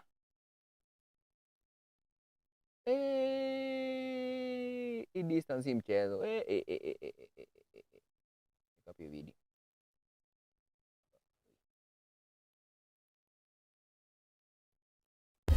So kicheki hapo huyu jamaa ako na roho ya ukarimu. Ukiangalia huyu jamaa alikuwa anatoka Ronga akienda LA.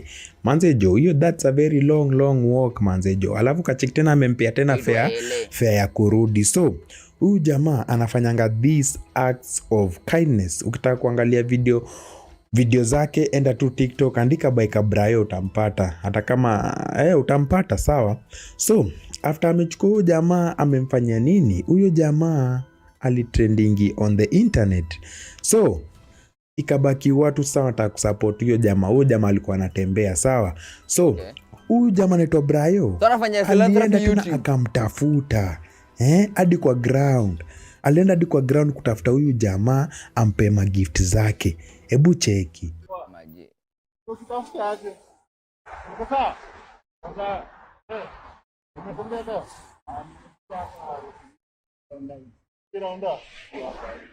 Kuna time manze niona uliniweka kwa mtandao.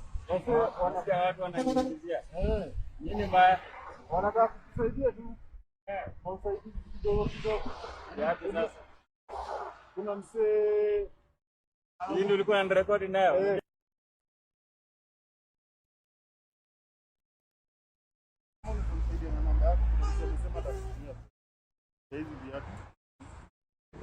Za in case kukanyaga. Okay. W Kenyans. W is in the chat for the Kenyans. Kamoti katenje hivi. So kicheki hapo manzi anakuambia enda YouTube yake. Endeni banze YouTube yake mtona. Kwa nini kesho? Sasa tu. Kwa nini kesho? Ame link. Come on, link hizi vitu bwana. Aje link. YouTube yake. Endeni banze YouTube yake mtona more video.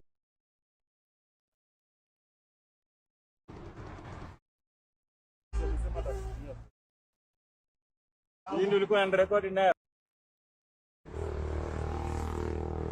Brian Biker. Umefika hiyo, ndio? Brian Biker.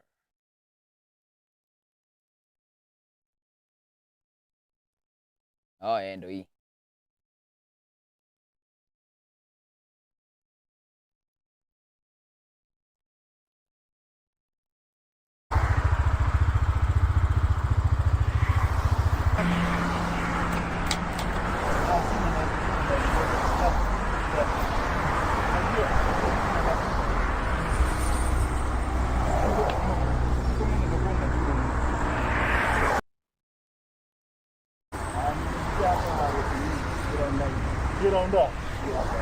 Wewe uko na time?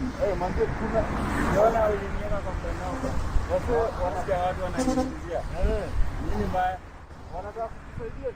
Hiyo microphone bado iko loud. What? Kuna msee nini ulikuwa na record nayo?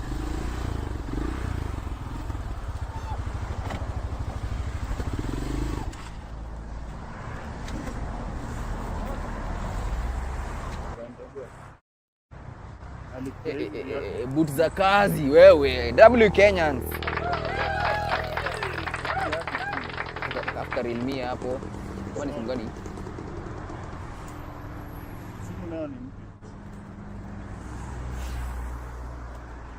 Okay, W Kenyans, W. Kuna sasa ndani.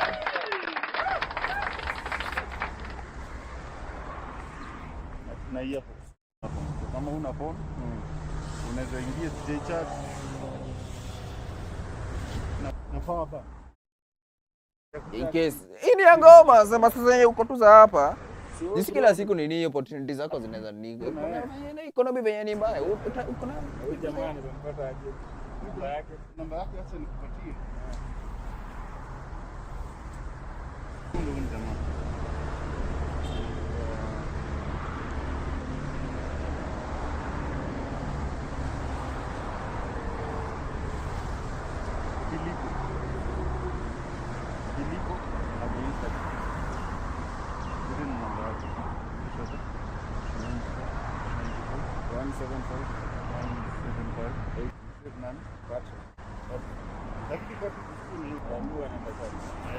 Makofi kwa Kenya bwana.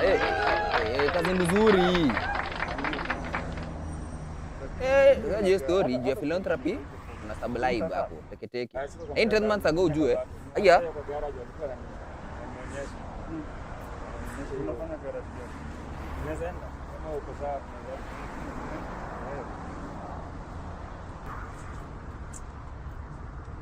sema hivyo. Filipo.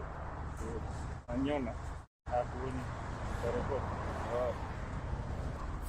Barikiwe bro. Baadhi yako bariki nayo ninaona nishukuru. Kwa hiyo msaada umenipa. Na pia mimi nakuombea Mungu bariki. Thanks man. Asante sana bro. Bana nafurahia sana mimi. Bro anafanya hii content sasa. Tuone content yake inakaaje. Because the only thing napatana nazo ni mingi zinafanya zinaanga TikTok. Ini was day ever. Ini ile video fulani yakiwa simbo ya karao.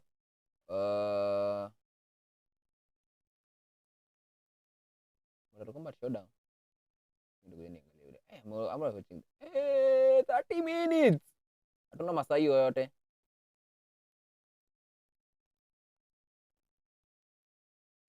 Hiyo masaa yote ndio hatuna. But kazi mzuri bana, Yes. Hapa mnaona Brayo the biker anapiga exploration ako na 115 videos. Yeah.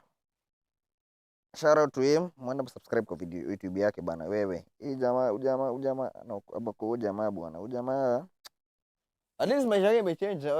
Something different, something new, something amazing has happened because of the kindness of your heart. Can be content, but as long as maisha mtu imeimprove, kuna kitu kingine tunaweza fanya. Kweli.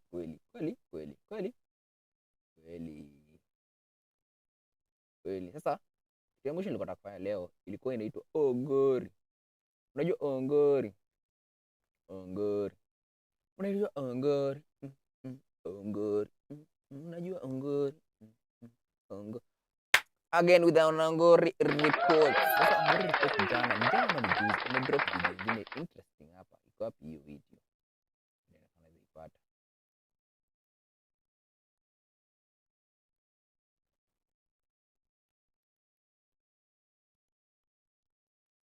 I think we'll save for watch later.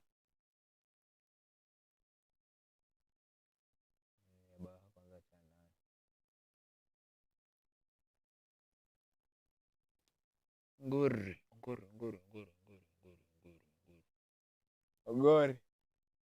Oh.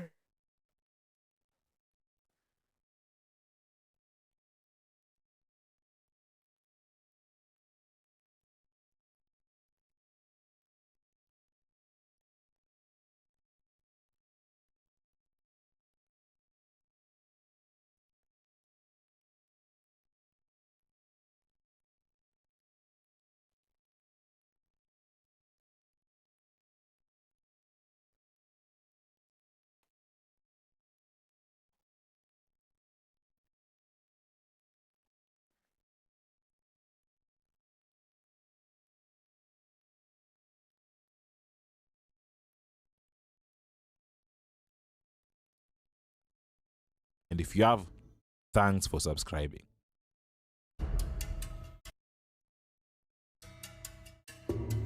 Rada menahang-hang apa?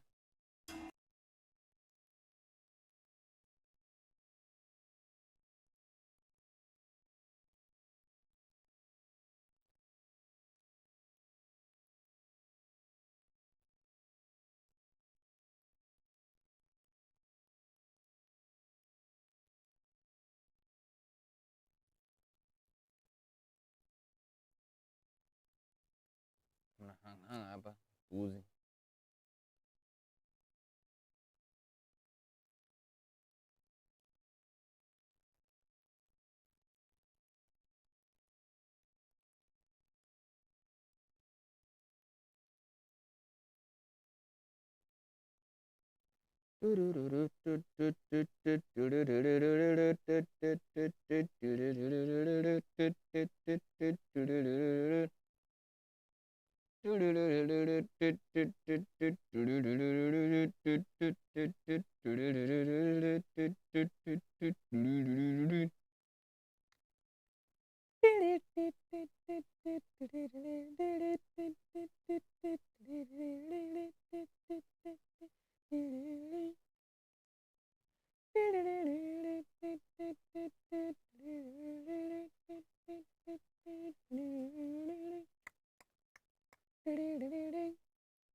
Aya, kuna hii video inajiita The Mysterious Death of Kenyan TikTokers by TikTokers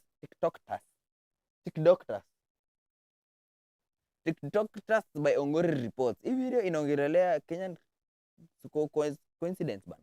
Kuna venye watu wanapotea wana dedi. Na among the people wenye nimeona kwa thumbnail anaongelelea alikuanga si kujiplug but alikuanga shule yetu. Tulimaliza the same year tukiwa primary school. Honestly, sikuwa najua anakuanga TikTok. Honestly, because I'm so disconnected from that side of TikTok. Unanipata? Sasa hii kuna vitu zenye ndio maana na maintain sana hapa kujua what on earth is happening in this Kenya. Amazing. Over the last few years, something strange has been happening in Kenya. TikTokers are dying, and not just any deaths. Most of them accidents. Some just disappeared out of nowhere. There was no warning, there are no answers. Like Millie Wadok, she literally predicted her own death. If anything really happens to me, cause sioni kama hata December nitafika. Nimechoka. Nataka tu nilale peacefully kwa nyumba yangu. Muambie wakuje mwili wangu. Millie Wadok isn't the only one. We've lost several young... This one. Wait, akapredict kifo yake. Mtu nieleze. How does that make sense? Like akadedi tu. Alafu akadedi tu aje. TikTokers who died under mysterious. Oh, this one is the one I was telling you guys. Tulikuwa shule moja. My best friend actually used to be in her class. This one. This one. My best friend used to be in her class.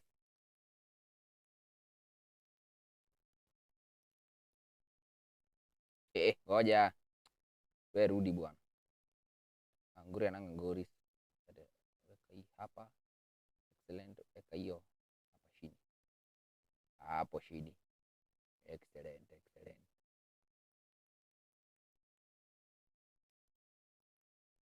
Circumstances. And to this day, most Kenyans still don't know what really happened. So, what happened?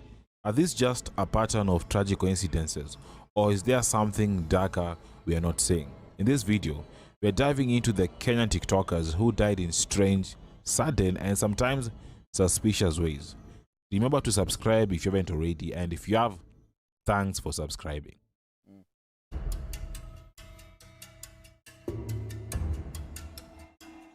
TikTok has taken over Kenya in a big way.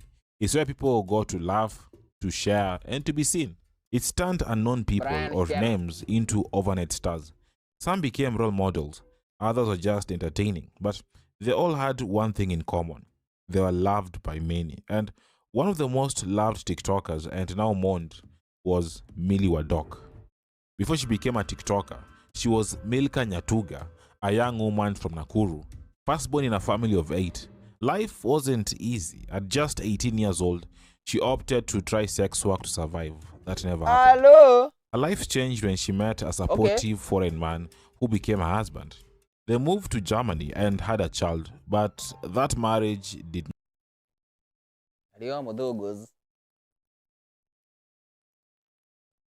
Okay, that is a very interesting U-turn. not last. The husband was abusive, and so Millie came back to Kenya to begin. Okay, that explains a lot, but this child is beautiful. Oh Lord! International A new life. That's when she joined TikTok later on, and it changed everything for her. And because she was always honest and open about her life, many people started following her. But what really made her famous was her relationship with her ex-boyfriend, a doctor people knew as Doc or Daddy. Their chemistry was clear. They danced together, cooked together. Sometimes she even fed Daddy on camera, and people loved them.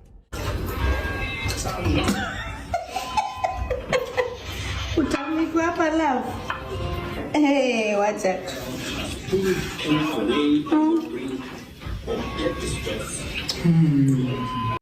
I wanna hate so bad, but love is a beautiful thing, guys. Bana, najaribu wanapendana sana bana, hadi nashinduke ndaanza kutarget bana. Sasa nda hate nini? Oh, it's so bad being single. It was heartwarming to watch. They seemed to be in love, but behind the scenes, things weren't so perfect. What looked like a dream couple online was something else entirely offline. Millie later opened up about what she called emotional abuse. She described Daddy or Dog. In the emotional abuse, we hate abusive husbands on this channel. As a narcissist. For example, Millie said that Daddy allowed his ex-girlfriends to insult her, and he just stood there, said nothing, and sadly, it only got worse. Millie said that she found disturbing stuff on his phone. She accused him of medical malpractice, but the most shocking part, she claimed he made advances towards her teenage daughter. That was the very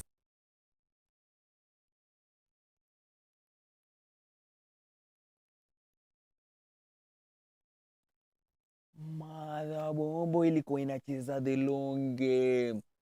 Oh no. Alikuwa anacheza the long game.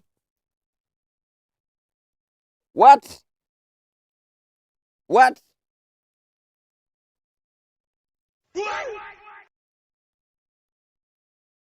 Okay, now that explains a lot.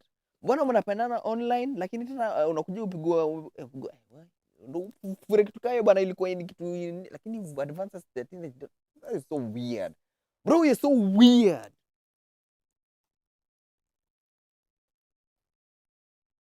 Thing that made her abandon her relationship with Daddy, and she left for good. Do you know what Doc did to my daughter? Sijaisema hii. Nilituma Doc, huyu ni mtoto wake. Hata kama si biological, huyu ni mtoto anafaa kuprotect. Doc anaenda kuchukua mtoto wangu. He wants to kiss my daughter. My daughter. After the breakup, she changed the whole vibe online. The fun videos were gone. Instead, he started sharing advice. Hapo li delete ka blog na Kenya kuna kanga na kitu inaitangwa sister inaitangwa hiyo kitu. Restraining order. Yes, a restraining order. Hizo zinakuwa Kenya.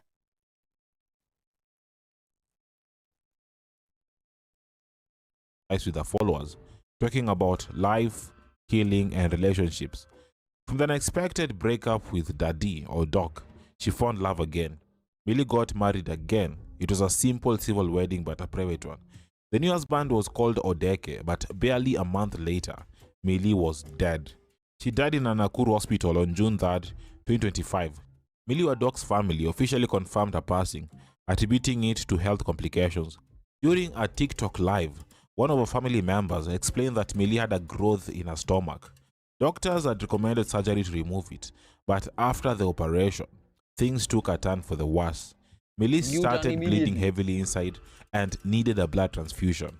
She was discharged after 3 days in stable condition, but her health quickly got worse. Her kidneys started failing and doctors put her on medication. On June 2nd, 2025, she began dialysis. For a short while, she seemed to be getting better, but the damage was already too much. Her family later confirmed that she passed away suddenly in the early hours of the night, and the cause was acute kidney failure. But many didn't believe that story. This is because before she died... that sounds like bullshit. Look, it sounds like bullshit. Millie posted a sad and scary video. She talked about her children, about dying, and about feeling unsafe.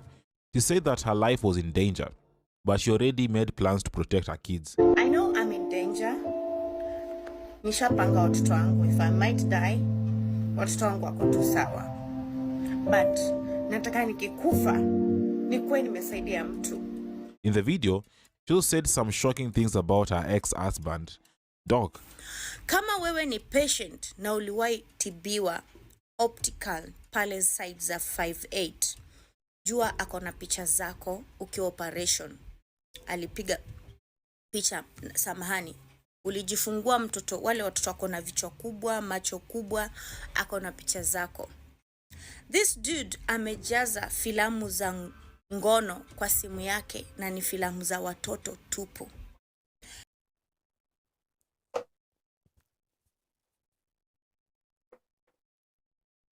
Did I not call it? Did I not call it? Did I not call it?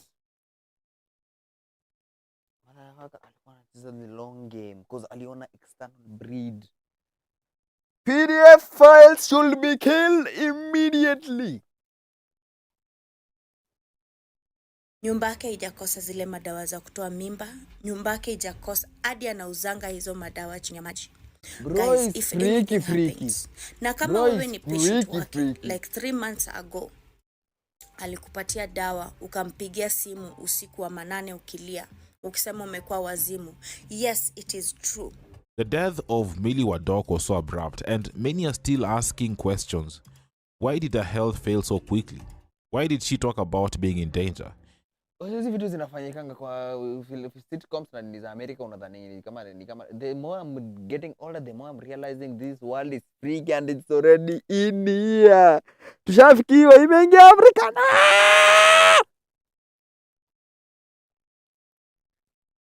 The hell? Mimi kwanza nasema ni viewers alikuwa anatumiwa. Yeye anapiga tu za watu. Ukiwa operation.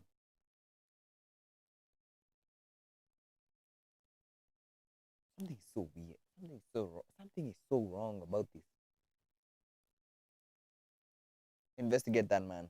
Investigate him immediately. Even public figures like Esther Passaris demanded a full investigation, saying her untimely death raises serious concerns. I call upon the Directorate of Criminal Investigations, DCI Kenya, to conduct a thorough and transparent probe. The Chief Government Pathologist, Dr. Joason Oduor, should be urgently involved. Millie was laid to rest on June 13th, 2025, but there are stories that even that wasn't what she wanted. She had wished to be cremated. Instead, she was buried. Ban me bwana. And Hadi the mimi, burial- hadi mimi nikidedi ban this is whatever. Imepitia mengi, usikubali ikuliwe na worms. Ashes is better. Cremation. Go on record. budget was huge. About 300,000 for food, 100,000 for casket, and 200,000 for family clothes. People were even asking, why would someone need 200,000 for clothes? But I'm not even sure if the 200,000 clothes were bought. In fact, I'm not even sure if all that money was even contributed. Anyway, let's talk about the next big TikToker, and that's Baba Mona. And on TikTok, he became famous for giving raw, relatable advice, especially to the young people. He did not do comedy skits like the others. He didn't chase clout. He just gave advice, just comedy skits. simple Yeah, but that is the deep new talks meta, by about the way. life. That's the new meta of on Kenyan TikTok. Check, mtu asijaribu kuscroll. Wanaume nilishawachanua. Niliwaambia anytime unakutana na dem hapa social media ama unakutana naye mahali tu, umuombe namba na akupe bila maswali, yani hawa anakupea namba haraka haraka. Na kwambia ukweli dem ni mkora na hakuna kitu utafanyia hiyo namba. Hiyo namba amekupea tu ndio ache kumsumbua. Mimi sijui utaongea naye. And most of these videos are going viral. He had over 250,000 followers, and some videos were getting around 2 to 3 million views. That's a lot of views on TikTok. One of his last videos showed him dancing to Angla music with his daughter. It went viral after his death, not because of a trend, but because of the pain people felt watching that video, knowing that both of them were gone. Sadly, Baba Mona did that. Alidedi na mtoi wake. What? Kwani? Alone. He passed away in a tragic accident alongside his young daughter Mona and his 2 sisters. 4 people from the same family gone just like that. And what makes it worse, the whole thing might have been avoidable. Yes. The accident happened on February 24th, 2023. He was headed to Kisumu County with his daughter and sisters, but the car they were in, it had problems from the start. His brother let us say that the car wasn't okay. The engine had issues.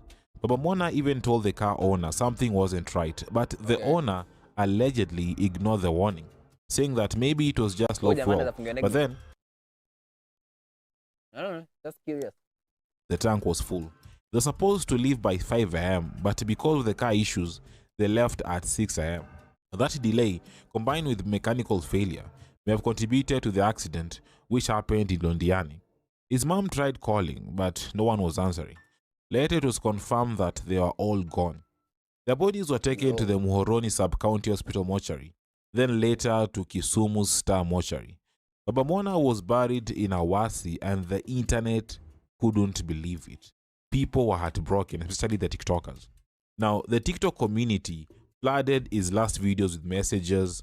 Everyone remembered him as the guy who gave advice about life, family, struggle, and love. Now, after the news broke, Hiyo point ya kupatiwa namba iko on point. Tajiongelesha. so many people asked questions. How did this happen? Why didn't he just fix the car? What if they didn't travel that day? Why didn't the owner take the engine problem seriously? It wasn't just a car accident. It was a mix of bad decisions, ignored warnings, and bad luck. And because of that, 4 lives were gone. People started sharing theories. Some blamed the car owner, some questioned why Baba Mona trusted the vehicle at all. And then there were those who believed it was just fate. Anyway, the next TikToker died mysteriously, and honestly, no one really expected it to happen. And that is Chira.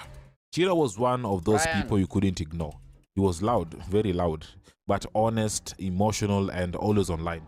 Naitwa Chira, Brian Chira, and I'm a star. But nobody expected Chira to die so suddenly. His death shocked people, and after it happened, people had a lot of questions. Too many questions. Let's rewind a bit. Chira's life started with struggle. His mom passed away when he was just 8 years old. And, you know, that kind of loss really affects a kid. and was raised by his grandmother from then on. And even though she did her best, life wasn't easy. You could see that pain in him. Yes, he was loud and sometimes calm, but you could see it. As he got older, he started speaking out more, especially online. Naitwa Chira, Brian Chira, Kife, Andrew Kibe, akinimetafuta kimwanamba ni wewe tu, cause your beards, oh my god, you are, where? Me, I want you, I remember this video. I do not remember this video. I'm not plugged into this sort of TikTok, but somehow it found me. Somehow. I want you. Alijam. He shared things that most people kept quiet. He openly said he was HIV positive. He talked about drinking too much, fighting depression, and feeling lonely. But he didn't say these things for sympathy. He just said them with no filters. And what's wild is that instead of people shaming Brian Chira or attacking Brian Chira for his honesty, people loved him for that. Brian Chira stood out for just being himself. And his rise to fame was actually totally accidental. In December 2022, Chira was randomly interviewed on television after witnessing a road accident. Jina lako ni nani na ni nini haswa ilitendeka? Naitwa Brian Chira. And I saw the whole accident. It happened that a lorry was coming up from the other side. He's gone. Nowhere to be seen. And there was a matatu. And that clip blew up. Maybe because of his unique English accent or the confidence he had. It was funny, it was catchy, and just like that, he went viral. Now, many people who get popular this fast also disappear that fast, but not Chira. He took that moment and built something. He dominated TikTok. He grew so fast for the simple reason that Brian Chira wasn't trying to be perfect. He was just himself, open, shameless, and unapologetic. That's how the Chira clan. Lakini Brian Chira angeza kustream bana sayange kwa mbali. I think Kenyans are ready for the streaming world. Acha mini play foundation works na among my peers. Started. Its fans were more like a crew. They followed every video, every comment, and every live. He made people laugh. He made them think, and sometimes he made them worry. But that's what kept them coming back. Chira never won big awards, never got television shows or brand deals like other influencers, but that didn't matter. His real prize was the connection he built with people online. Chira's TikTok account had close to 500,000 followers, and the bond with his fans was strong, which is why his death was so painful. On March 16th, 2024, news broke that Brian Chira had died in a road accident. He was out with friends in Kiambu, and according to police, Chira had been drinking. A friend was giving him a ride on a boda, but for some reason, Chira jumped off and ran into the road, and that's when a lorry hit him. The driver didn't stop, just disappeared, and Chira died right there on the spot. But after the news came out, so many different stories started flying around. Some people said it didn't make sense. Others said maybe he was running away from something or someone. Some fans even blamed the people he was with that night. Everyone had a theory. No one had the full story or the truth. All you know for sure is he was gone and nobody was ready for it. His burial happened 10 days later in Gitei village, Kiambu County. Over 5,000 people showed up. There were even more, I guess. TikTokers, fans, and random strangers. It was supposed to be a peaceful goodbye. Sadly, it wasn't. Yes, many fans showed up, but the event was chaotic. People were everywhere, filming everything, others dancing, and there's more. But that was not an issue. Some people even called it love, and maybe because Chira had a big following. And his death trended for weeks. Many posts were made on both X and Facebook. TikTok, where he was big, was flooded with videos, conspiracies, sad videos, and drama. Now, the fans, especially on TikTok, raised about 8 million for his funeral, and a big portion was used to build a house for his 8 million. Mzuri. But sisi yake tena alianza kusema tu apatiwe pesa tena nyingine. Hapo kuliendaje? Sikuelewa.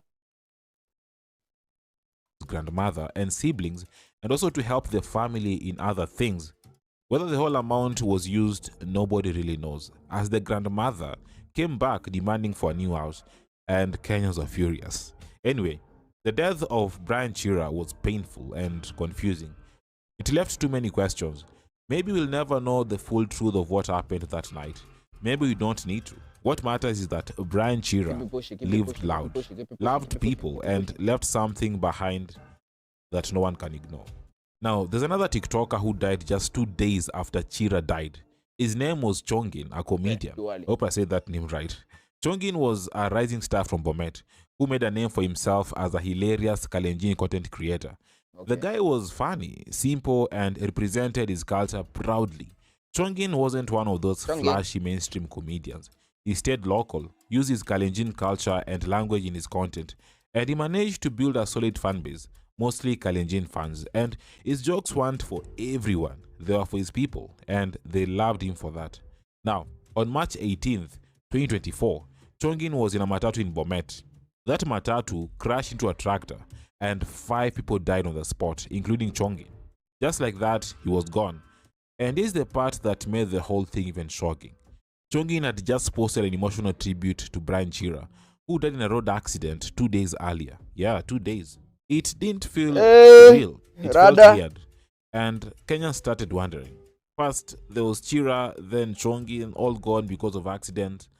You know, it felt like something was wrong. What was going on with all these accidents, especially in the TikTok community? Sadly, in that same year that TikTok lost Brian Chira and Chongin, another TikToker also died in October, and that's Tabitha Gatwiri. Now, Gatwiri was one of those most loved TikTokers in Kenya. She wasn't loud. She didn't chase scandals. She just made people laugh, and that's something most people liked. Her content was simple, short skits about everyday life. It was creative and relatable content. But on October 31st, 2024, fans woke up to heartbreaking news. Tabitha Gatwiri had been found dead, alone in her house, and she was just 29 years old. Honestly, Gatwiri's comedy journey began at the university. She enrolled at Kenya. Vitu zingine zinafanyika hapa ni weird. Huyu jamaa cultural person ameenda afanya tribute online ni mtu local. Sasa mimi siongei language gani kwa Bomet. Kalenjin, siongei Kikale. So siwezi kuwa najua na huyo jamaa but amededi. Then suddenly kuna what? What's going on? Bana avanya huyu jamaa na explain hii video inakaa weird. Inakani kama ni conspiracy. University to study education. But deep down, she knew she didn't belong there. She wasn't passionate about teaching. And she even once admitted that while she respected the profession, it wasn't her calling. And so, he decided to drop out to fully focus on content creation. It was a risky move, especially in a country where creative careers are rarely encouraged. But for Gatwiri, it paid off almost immediately. She began posting skits on TikTok, and the response was overwhelming.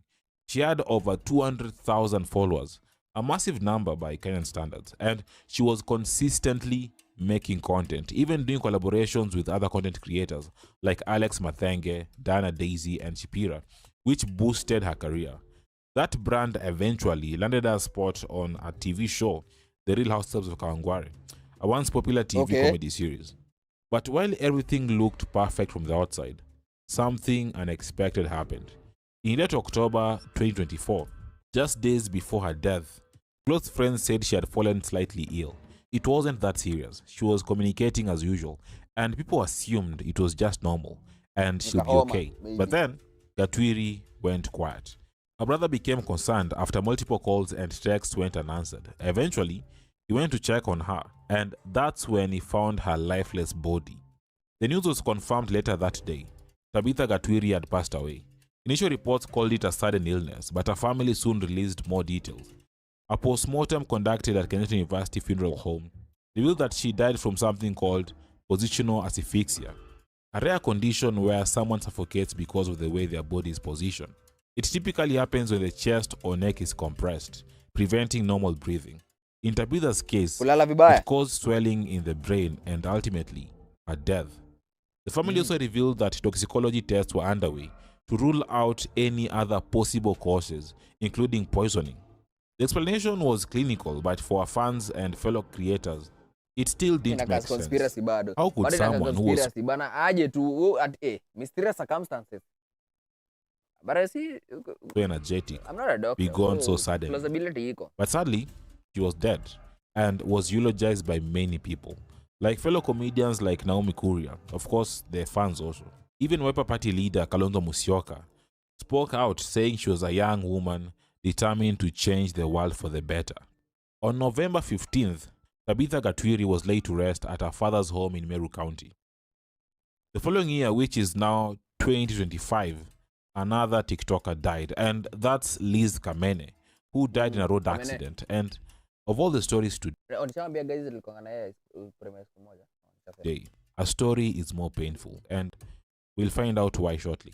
But first, who was she?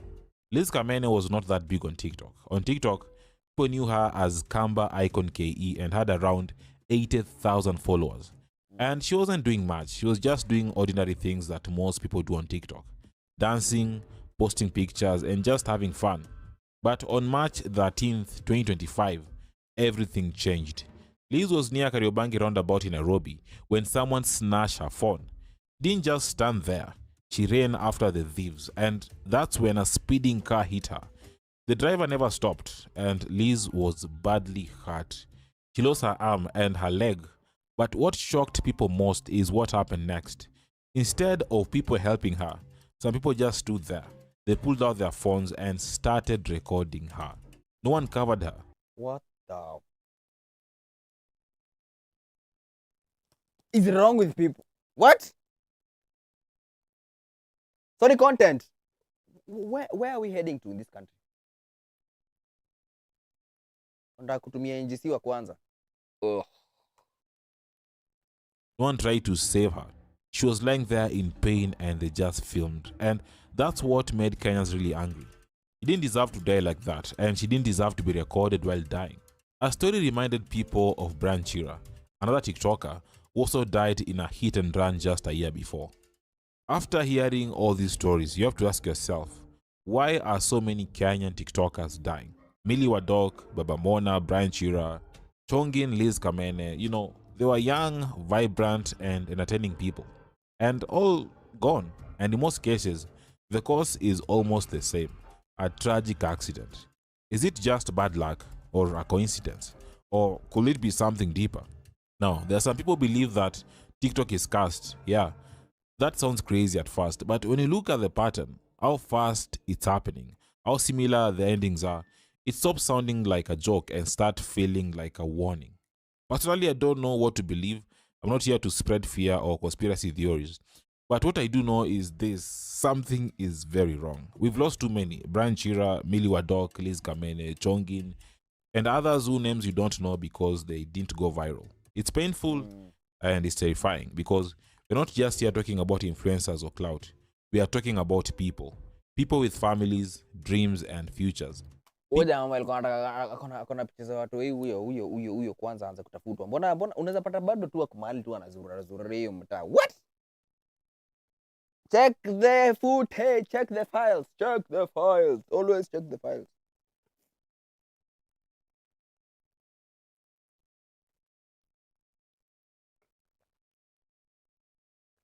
Anyway, W video. I'm gonna post reaction YouTube. Inabidi nimeenda niwalinkie hapo take like the video, share the video, like the video, share the video, like the video. Already saa 10 ishafika. Wow. Background imekuwa dark. Anyway, it doesn't matter.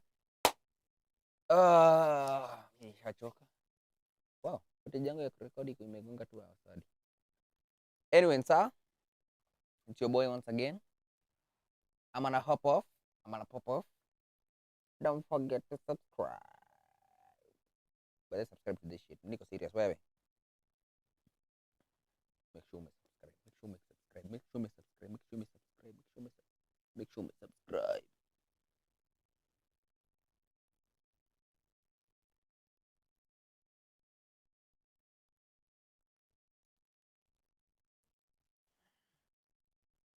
Ugh.